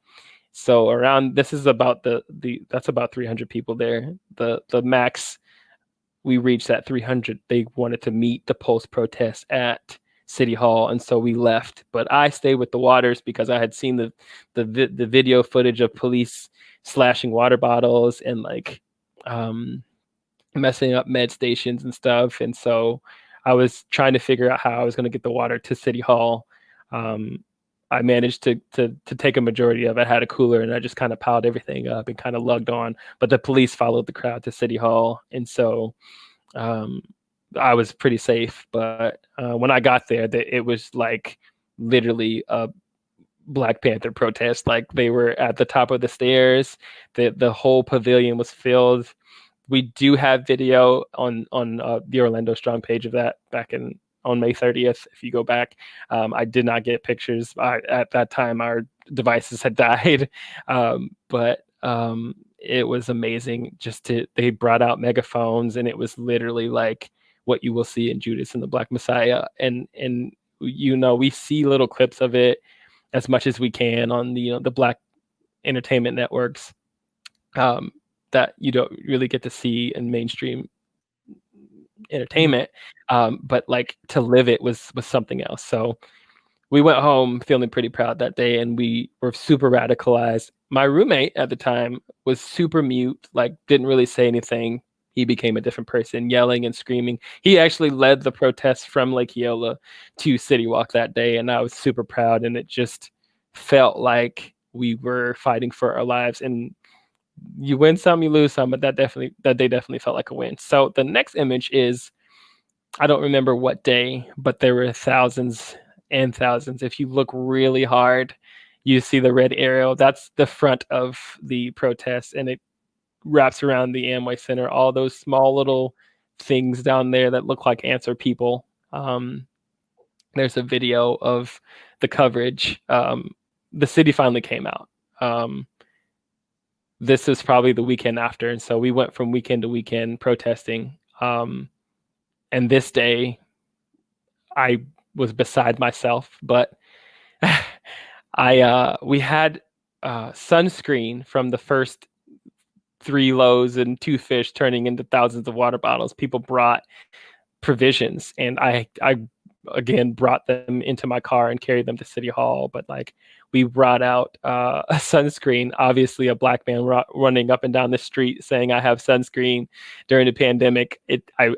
I found that entertainment helped me, because through laughter, I had the opportunity to look out for the skin of our allies, and they found that warming and as well as like protective, and so they allowed me to apply sunscreen to them, where I obviously, melanin popping, am not going to be sunburned, but they had the opportunity to have their skin cared for by somebody who did not share the same skin problems. And so I feel like there was a lot of allyship through that, and probably a larger majority of the Orlando Strong network that came about after this day came from that.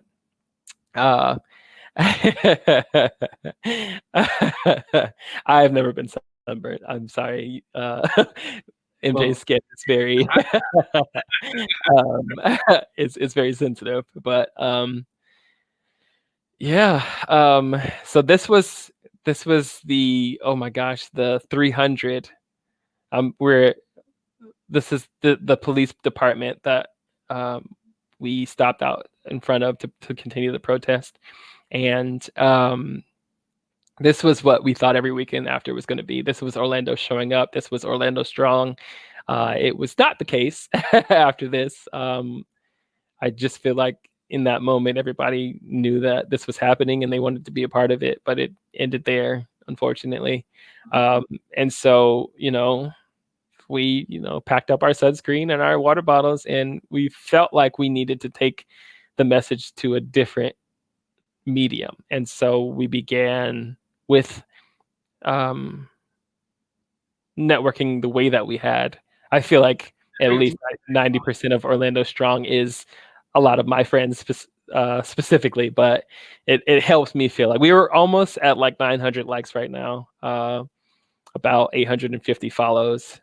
And so I would have loved for this number to be, I know that's way more than 900, to be the full extent of it, but it began to make sense. Where we met at the beginning in the picture you saw was City Hall, and then we started to march the streets, and this is obviously so much longer and greater than the Amway Center, as you can see. But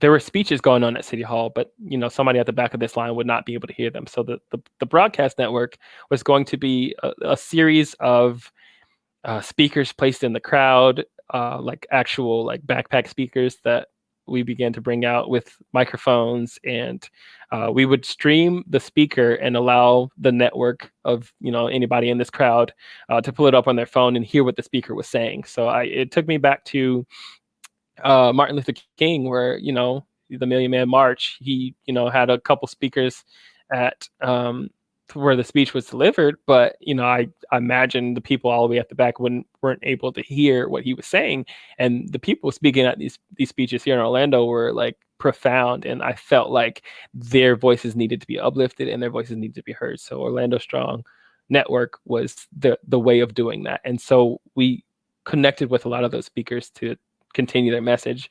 We began to have weekly sessions where we just got to pick the brains, and we had a lot of the allies come on and ask the questions and just have an opportunity to learn, and we focus on allyship,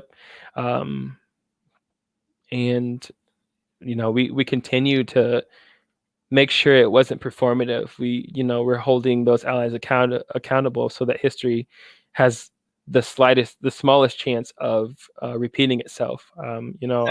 Question. Sorry. You're good. Actually, I want to go back a little bit. I want to be very clear. So that was So I got a few things I want to just chime in on. Take a break, Cedric. Take a break for 2 seconds. Okay. When the protests were happening, the Orlando city, that's very progressive, started putting curfews that were more and more and more lower. Yes. And that was a direct attack on what was going on with the Black Lives Matter movement in the streets. Because peaceful, I'm not aware of any damage, like very little, if anything, that was happening. Maybe I don't know anything, maybe a little bit, but it's like that was a very serious thing that was happening where, all right, it's COVID-19 and Florida, welcome to Florida, it's all opened up. Disney Springs is open, City Walk, everything's open. And they're like, okay, guys, curfew's now at 6 o'clock. That was wrong. Yeah, and absolutely. Bloody Dyer, you got blood on. I mean, Bloody Dyer, you're not on. Bloody Dyer. You're not out of here, man. I think it's bullshit. It was. So what the fear was because of that curfew, it probably did affect the momentum of the movement. That night was the first time we got pepper sprayed and maced.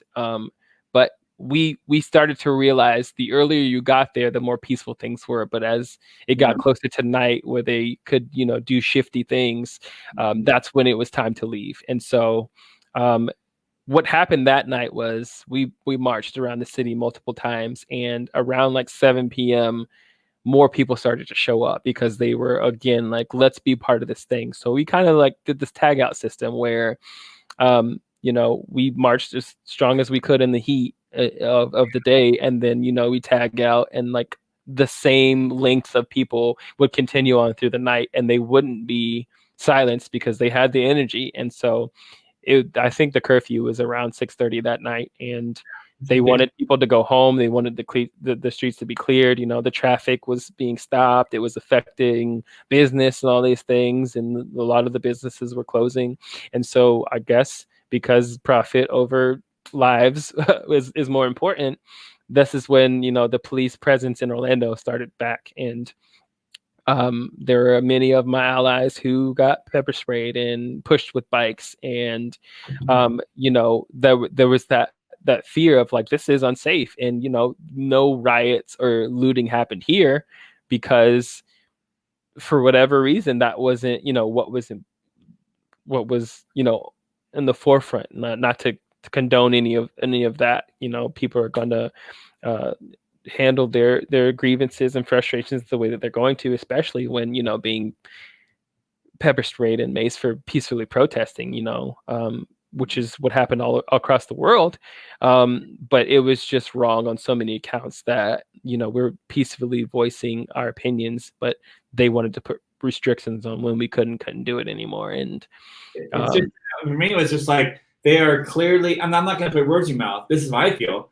They were clearly trying to turn sentiment against the protests. And I'm sitting here like, wait, why is there a curfew in a 45 miles away from where the protests are happening? Yeah. That's BS. And I know your mom's watching, so I'm not going to swear anymore. But I will just say that she's good. She's good. Yeah. She understands. And it's very frustrating. She was out there with us. She was out there with us. I was like, what is this? But it is so transparent. The racism and systemic issues are so transparent. I was pissed. Like, no, I don't. Yeah. We need to be able to protest safely, etc. And I mean, I'm of the mindset where I would destroy an entire Target to save one person's life. That's who I am. Tear it down. Patriarchy. Whatever it is. Yeah. Sorry, Cedric. Go ahead. I'm before we get to the segment.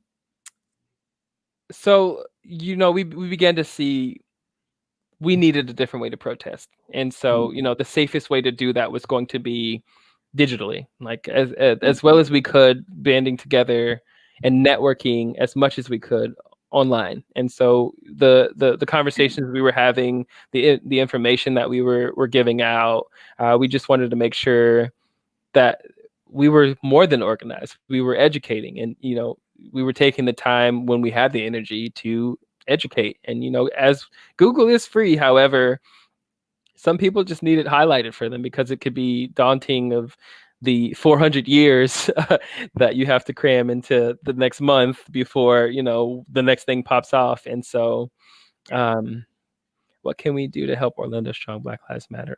Definitely right now, just share it as much as possible. I working very closely to continue the conversations, to put information out, and just continue to hold people accountable. The best thing you can do in Orlando to help us out is just to make sure, like MJ said, it's time for another protest because those black boxes on Instagram weren't doing anything. Like, I find it benefits me that every person I come in contact with now in networking has anti-racism in mind. I, am petty enough to go through their pictures and see what was posted on June 2nd.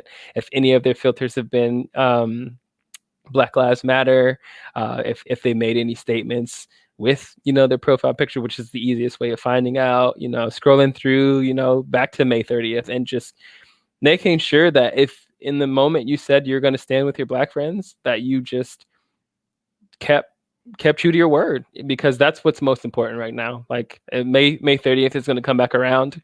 Those memories are going to come back, and we're going to be just as prominent and fresh with them. This is a movement, not a moment. It's going to continue, and I refuse to let it die in Orlando with all that is in me.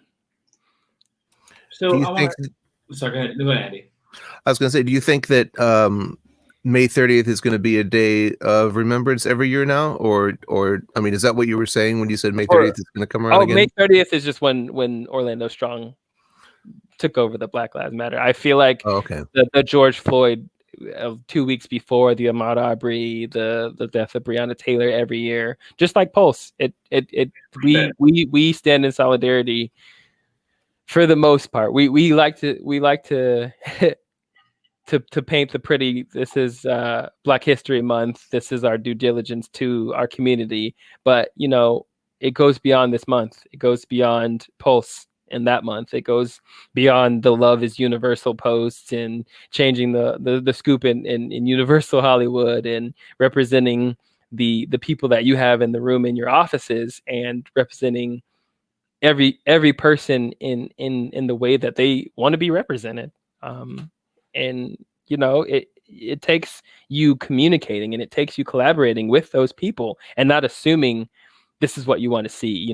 The cute kneeling during sports when we got back into the national anthem being taken out of sports and some sports not being taken out of. Like, stay true to the statements and the motives that you had when it was a murdered Black person on the news. We got so far from that, and you'll see one of the biggest takeaways from American Skin, if you watch it, is what happens at the end of the movie, and it is just so true. And I hope that you do your research this month and every month after, and definitely educate yourself with that perspective. These directors, Spike Lee, Regina King, and Ryan Coogler, I had no idea. Amazing. The director of Black Panther. They're telling stories, and they're being pushed. The stories are being pushed on a platform now that I feel like growing up, Spike Lee was kind of the only director that came to mind. And so it's amazing that we have this platform, this opportunity now that we're being listened to. And it's not every office, it's not every room where it happens that it's at. There's still the things that we have to fight, and the people who we're still having to have the same ignorant conversations with. But we're not going to be tired if they're not going to be tired. Cedric, I'm gonna take a moment to I want to acknowledge something. So, I'm Patrick. Hey, Hey, Patrick. I'm paid by a company called Viacom CBS. For those who do not know who that is, they own MTV, BET, Nickelodeon, VH1, CBS Sports. It's a conglomerate, and they made a choice for Blackout Tuesday to go dark for 8 minutes and 46 seconds. So I get emotional about this kind of stuff. I'm Good, sorry. man. Hey, man, let it out. You let me cry. I'm gonna cry with you. I've already taken I'm a myself up sympathetic crier. They made a choice to go dark for 8 minutes and 46 seconds, the amount of time that and it's a person was murdered by the police. Gets me every time. And and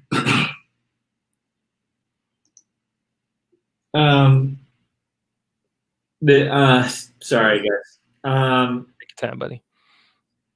I am so grateful to work for a company that was willing to do that. And yeah, I got a pirate ship, and me and Andy are doing a crazy thing with Theme Entertainment Experience Television, but I would not feel empowered to do that if I did not have people that knew that it was okay to be saying these things that we say on this network. And it's so wrong what's happening right now. And I wanted to just acknowledge that I think it's so important for, like, guys, we can't count on the politicians. Like, let's get the politicians out of here, right? Please. Don't start with that. Politics. We know that the people that are involved with the stories we tell, the media, the what have yous, are so important, which is what we do as entertainers and performers and etc. And I just think it's so important to acknowledge that. And I would not be where I am on my journey if it weren't for that kind of support, where I could do outreach that I can and know that they're solidly their support with Viacom CBS. So I want to thank my employer. Nobody ever does that. I want to thank my employer. Yeah. Appreciate that. Thank you, Viacom. Podcasts and NBC, they also have similar things that they're working on. I know that, right?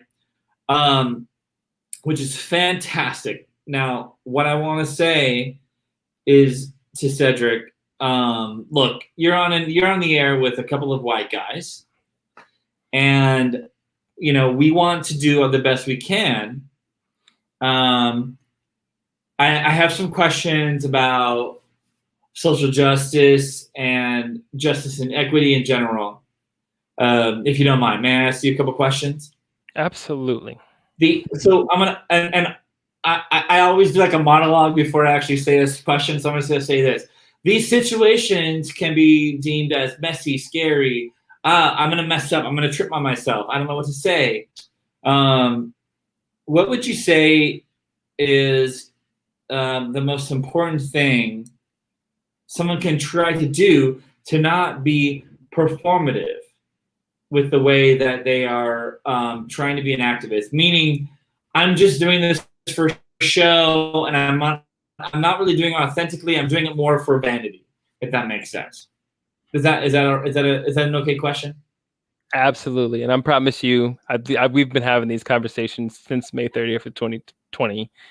Like, we've been tried and true. This is the platform for your questions. I speak from experience when I tell you what I have seen from the Orlando Strong Broadcast Network and my Orlando Strong allies, Goldie and Caddy, like, they're on right now. Hunter, it has moved me. Like, I kept telling myself during May 30th, and it's amazing to me that so many strangers and like people that I haven't spent the last 10 years of my life with were going so much harder for me than the people who I did call friend, who I did, hang out with and spend money on and take places. And they're consistent. You don't have, as a Black man, when you don't have to tell somebody to post something or ask somebody to share something, it is so moving. And, a lot of people will say, you shouldn't have to thank them for doing what they do, but it is so fulfilling. It's so easy for me to find the peace in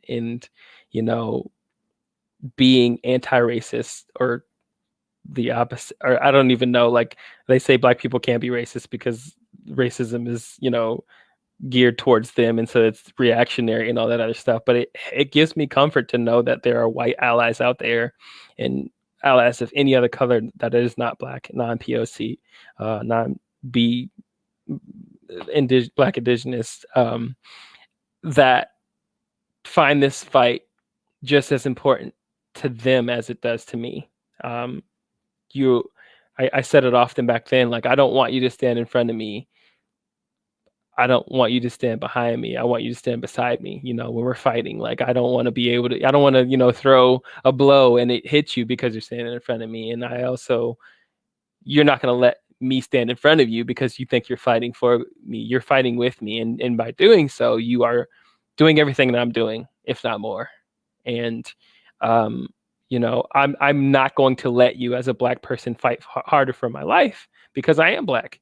But at the same time, you realize that, and you're gonna put forth just as much energy because you're not black, and you know that your voice can travel further than my voice. And when I am tired, because I have been fighting for this 30 plus years of my life, and maybe you just picked up a poster on May 30th of 2020.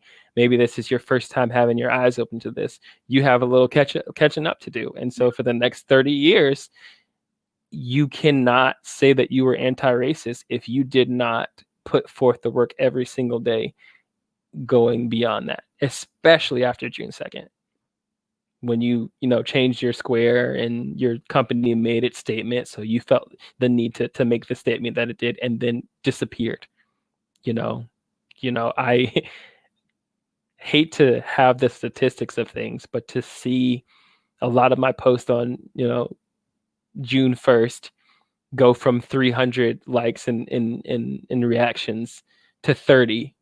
And nowadays it's like 7. And I'm looking at my allies who have posted every single day. They're super sassy. They go and read you your rights and then some, and tell you, if you snoozed me 30 days ago, guess what? Get ready to press it again, because for the next 30 days, you are now live in the mix with Orlando Strong. And so it moves me, and like they've made a pledge to me, and they stood by it. And there's so many people who didn't, but they still show up. I have a fundraiser, I do a thing, and I still see their names. And I want y'all to know, I notice and I see everything.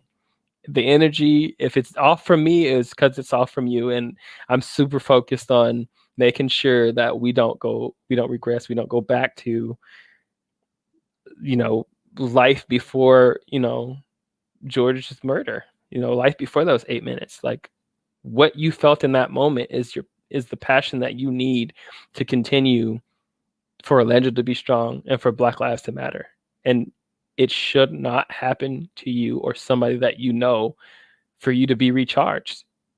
Caddy and Goldie and Hunter and Dan and all my other homies, Kim and Kira and the people who have been rocking with me since May 30th, I won't have to worry about if it happens again or if it happens to anybody we know.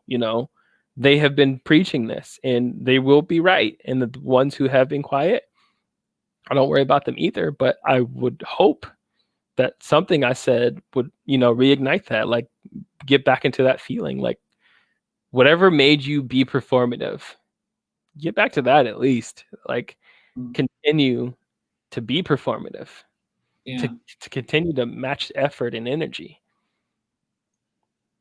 I want to say a few words. Don't put me full screen. Put me like kind of equal. So if there's anybody that's listening that says, well, why don't all lives matter? Yes, all lives matter. Having said that, unfortunately, people from the BIPOC community are being killed at an alarming rate, and they're marginalized, and that's why we're focusing on them. And I really mean that. And it is not, period. That's it. That's it, guys. That's it. I'm not gonna say anything else. Cedric, may I ask you another question? I know it's late. We're going on hour 3. Part 2 comes. Part 2. So we've talked about being performative. We talked about ways people can do it in Ally. And actually, Andy, do you have a question? I'm sorry, Andy. I feel like I've not even let Andy say anything this whole entire conversation. Andy's also the co-host of, the Teen Entertainment Design Show. Andy, what do you got? I'm glad you brought up the issue of performativeness, because personally, I'm on social media. Here we are. I'm petrified of appearing insincere or performative to anybody, especially, my Black friends and brown friends and everybody else, which I have a lot of, I think. Good, thank you. I donated a lot of money to a lot of different causes in that time, and I didn't post about it, and I didn't really talk about it, because I didn't want to just, feel like it was, performative, like you said, or just like self-aggrandizing, like, oh, look what I did, I did my part, or anything like that. And I don't know, I just felt really weird about it. I mean, I did it for me, I did it for my friends, and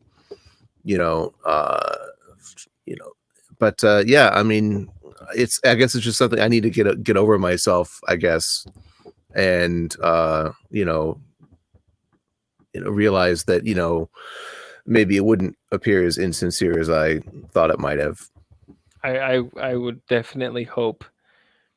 I've come to learn the term white fragility, and oh yeah, and I feel like that's such a large part of it, and that mindset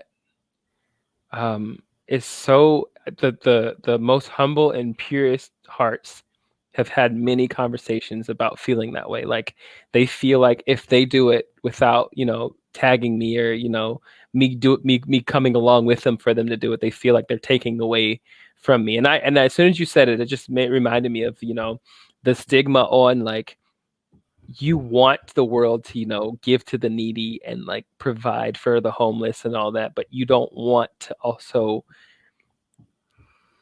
show that or seem performative, and, like, you can't take a picture, you can't record yourself doing it, you don't want to make it about you, but you want to set the example of, this is what needs to be done in the world.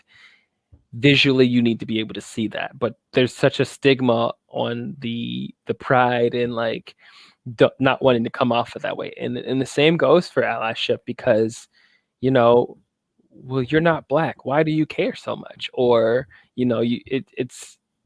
it's not your privilege to use your white privilege to show that as a white person you're better than other white people for doing this, or whatever easy little thing we can wrap our mind in,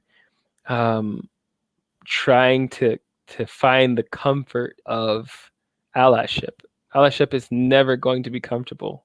Allyship is those images you see of Bernie Sanders on the ground and a bloody nose. It's the white supremacists fighting other white people. It's the image of Fred Hampton walking into a church with a Confederate flag behind the speaker and speaking to them, and it's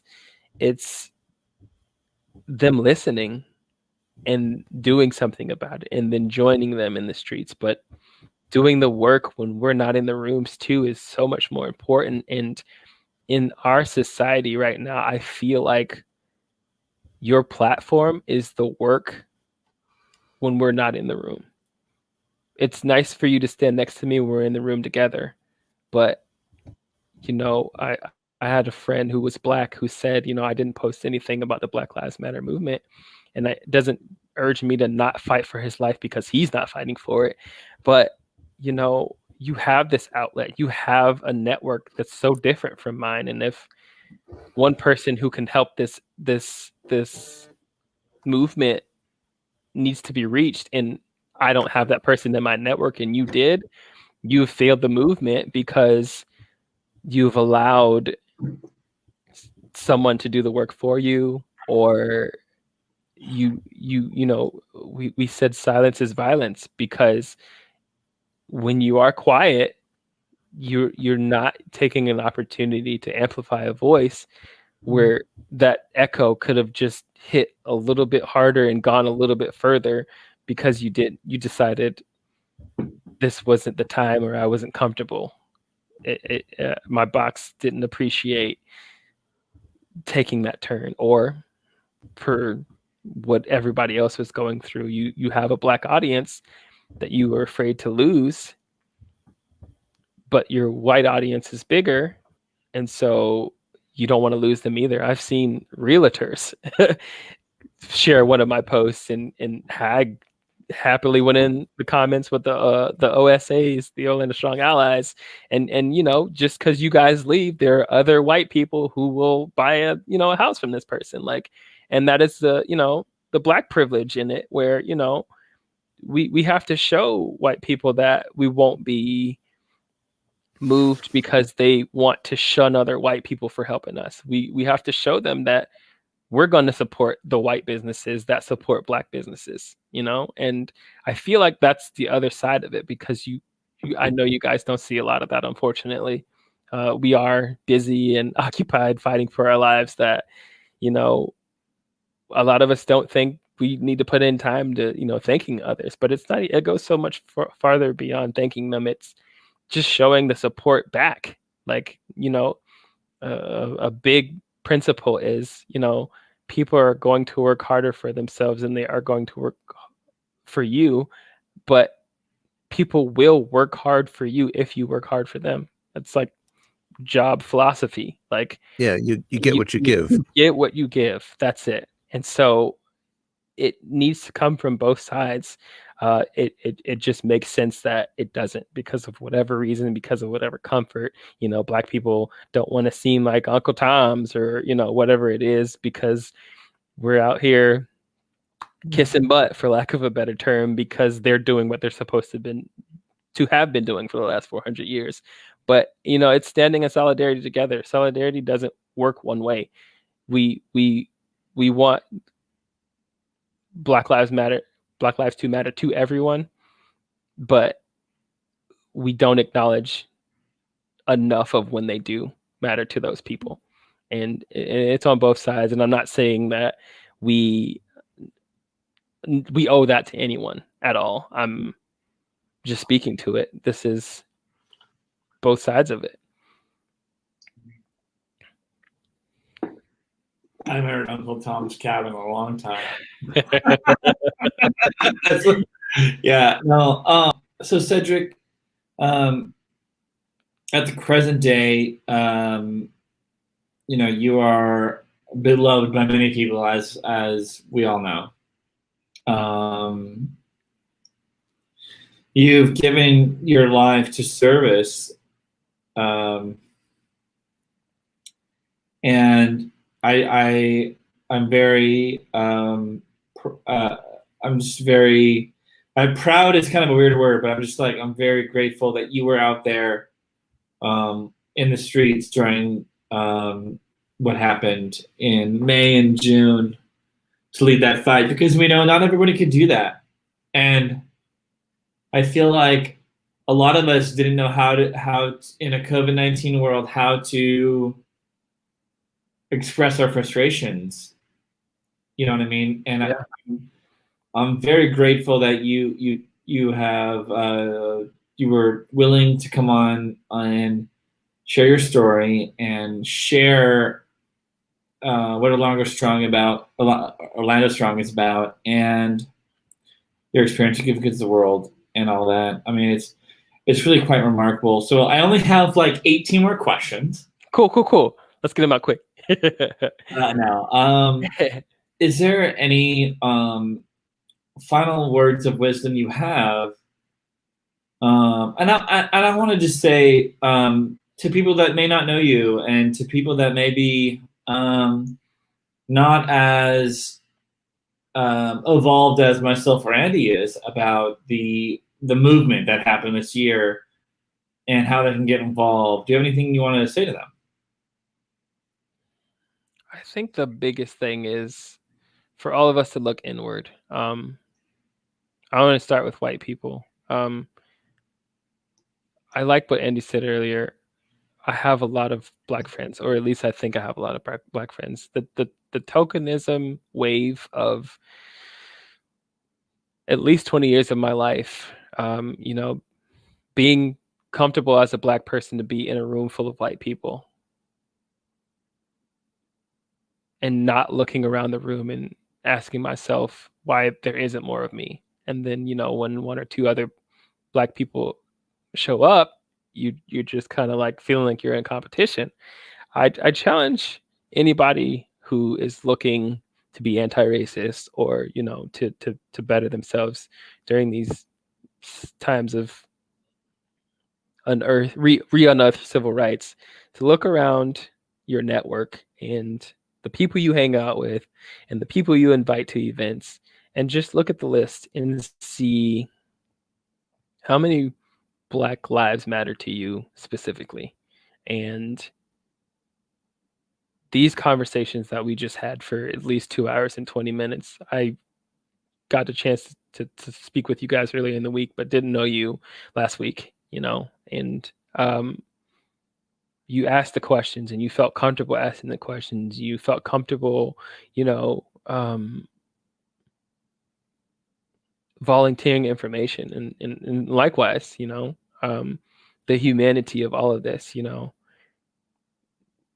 we are all the same muscle fibers and bones and veins and arteries. The only thing different is our bone shapes, our fatty distributions and muscles. But on the outside, this little thing we call skin is the thing that's different. How we grow our hair from our heads is different. And the way we code switch and we talk to our other friends, and the things we do to make the people around us comfortable. It's as easy as that. And I've been the token, and I've seen the comments, and you see he's one of the good ones, and he's not like them.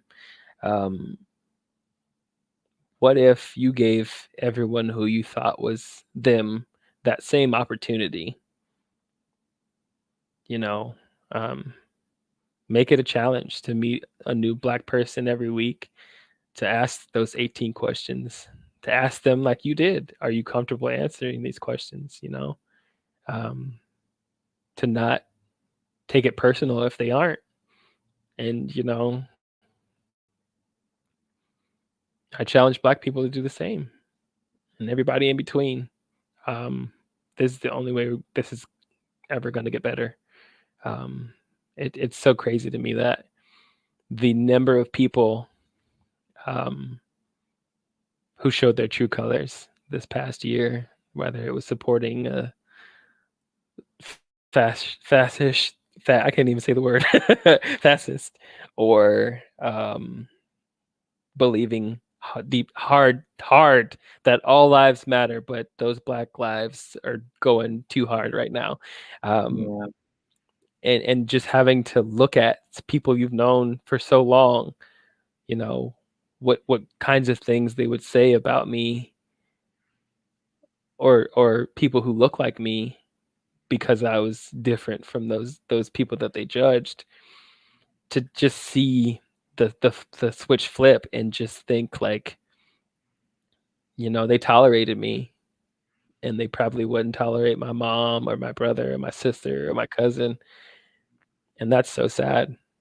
To get far away from that as possible is, I feel like, the only thing that will allow us to change. It's so hard to to have poured out and given to certain people like that, and for them to not take a chance on, you know, this movement and other Black lives just because, you know, we take to throwing stones, or we take to throwing and using our words because we're from two different backgrounds. The discreditation of the looting and the rioting with the movement, or the way we protest, whether it's taking a knee or throwing a brick through a building, taking what you feel like you're owed, queen, taking what you feel like you're owed back from a department store, you know. I can't condone all of those things, but I do understand all those things. And the only reason that I do is because I have conversations with all walks of life. I have spent time and I care, and I get to know someone, and I get to know their pain and what they've gone through. And, you know, I don't always have to go through their pain because I've listened to them and, you know, related to their experiences. But, you know, when you put yourself in a box, you only allow certain types in the room, and they're all like you. You're not going to learn. You're not going to go, you know, beyond your friend circle or your experiences. You're not going to get the most out of life because you've closed yourself off for whatever reason. And the world could be a better place if everybody just like looked inward and started there. Cedric, amazing words. MJ is here. So MJ is part of the show. She's part of the production team. Yes, she is. Producer MJ, Marissa Jay White-Quarles.com. Period. You're waiting in the wings in the green room. We want. I mean, please just share whatever you'd like to say. Y'all, I'm really going to start crying on this live. Cedric, I just want to tell you how proud I am of you. We're going on 3 years this year of knowing you, and oh my gosh, okay, just thank you. Thank you for radiating this energy in every single room that you step in. Thank you for making yourself known, not because you are a tall Black man with dreads, but because of who you are and what you represent. Everybody knows it. That's not out of tokenism. That's because of the steps that you were ordained here on this earth. Every single act of service that you do. I'm just so proud of you. I'm so proud of you. And I love you. I will always uplift you. It's such a pleasure to be able to have you on this show that I, you know, assisting producing on. And just, I'm just, even just watching this, I'm sitting here in the comments for those of y'all who saw me just typing away. She's behind the scenes too. You know, but I was listening and I was like, wow, there was some things that you shared that I didn't even know. And then even stories that I did know about or even was there for, and just hearing it be recounted for, and just, hey, Mom. Hey, Mom, Miranda, Terry. But just you made it.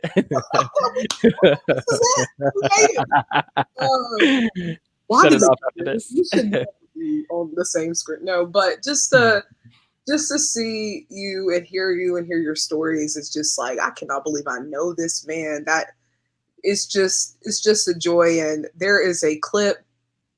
I know your mother remembers this moment. Yeah, for those of right there with us. For those of you watching who are not familiar with Universal, we have a Woody Award ceremony. Woody the Woodpecker Award. The Woody Woodpecker Awards. I'm sorry. The Grammys, the Oscars. Yeah, the Oscars for of our division. Yeah, for our side of Orlando. Right. And it's a huge deal.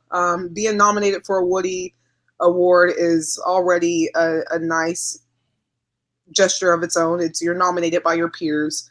But before we head out of here, I just want to share with you all how Cedric, just an ounce of how Cedric makes all of us feel at Universal Orlando. Cry.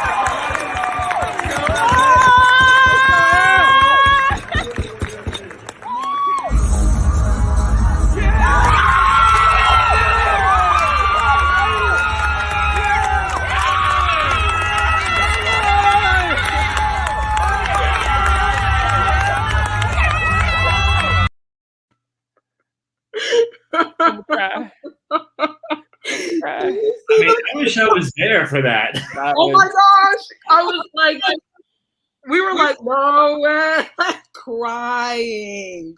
A win for Cedric felt like a win for all of us. That was during my first year. It was actually, I was there for 8 months with Universal when I had the pleasure to be nominated alongside with Cedric, and I didn't give a darn about winning that thing. I didn't even know what the Woodies were.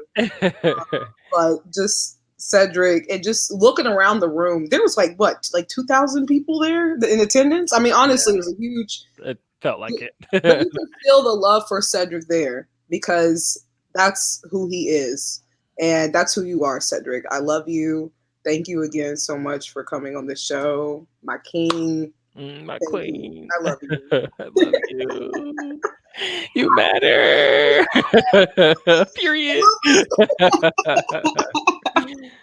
Oh, that was so great. Oh my gosh, Monet. Love you, Monet. All right. So we're going to make a special announcement. Next week, it's the Cedric and MJ show on TETV on Monday I'm night. hosting. My queen. No, but seriously, MJ, thank you for all your, you've been a part of an effort for a while. I met you off of a tweet, right? It started with LinkedIn. LinkedIn. You were doing using your platform to reach out to Black entertainers and creators and etc. And I found you. We found each other, but we connected through Twitter officially. Cedric, this has been absolutely fantastic. Pleasure. We appreciate you having you on. And no, I mean, I think honestly, I'm being serious, Andy. I think next week it should just be the MJ and Cedric show. I'm for it.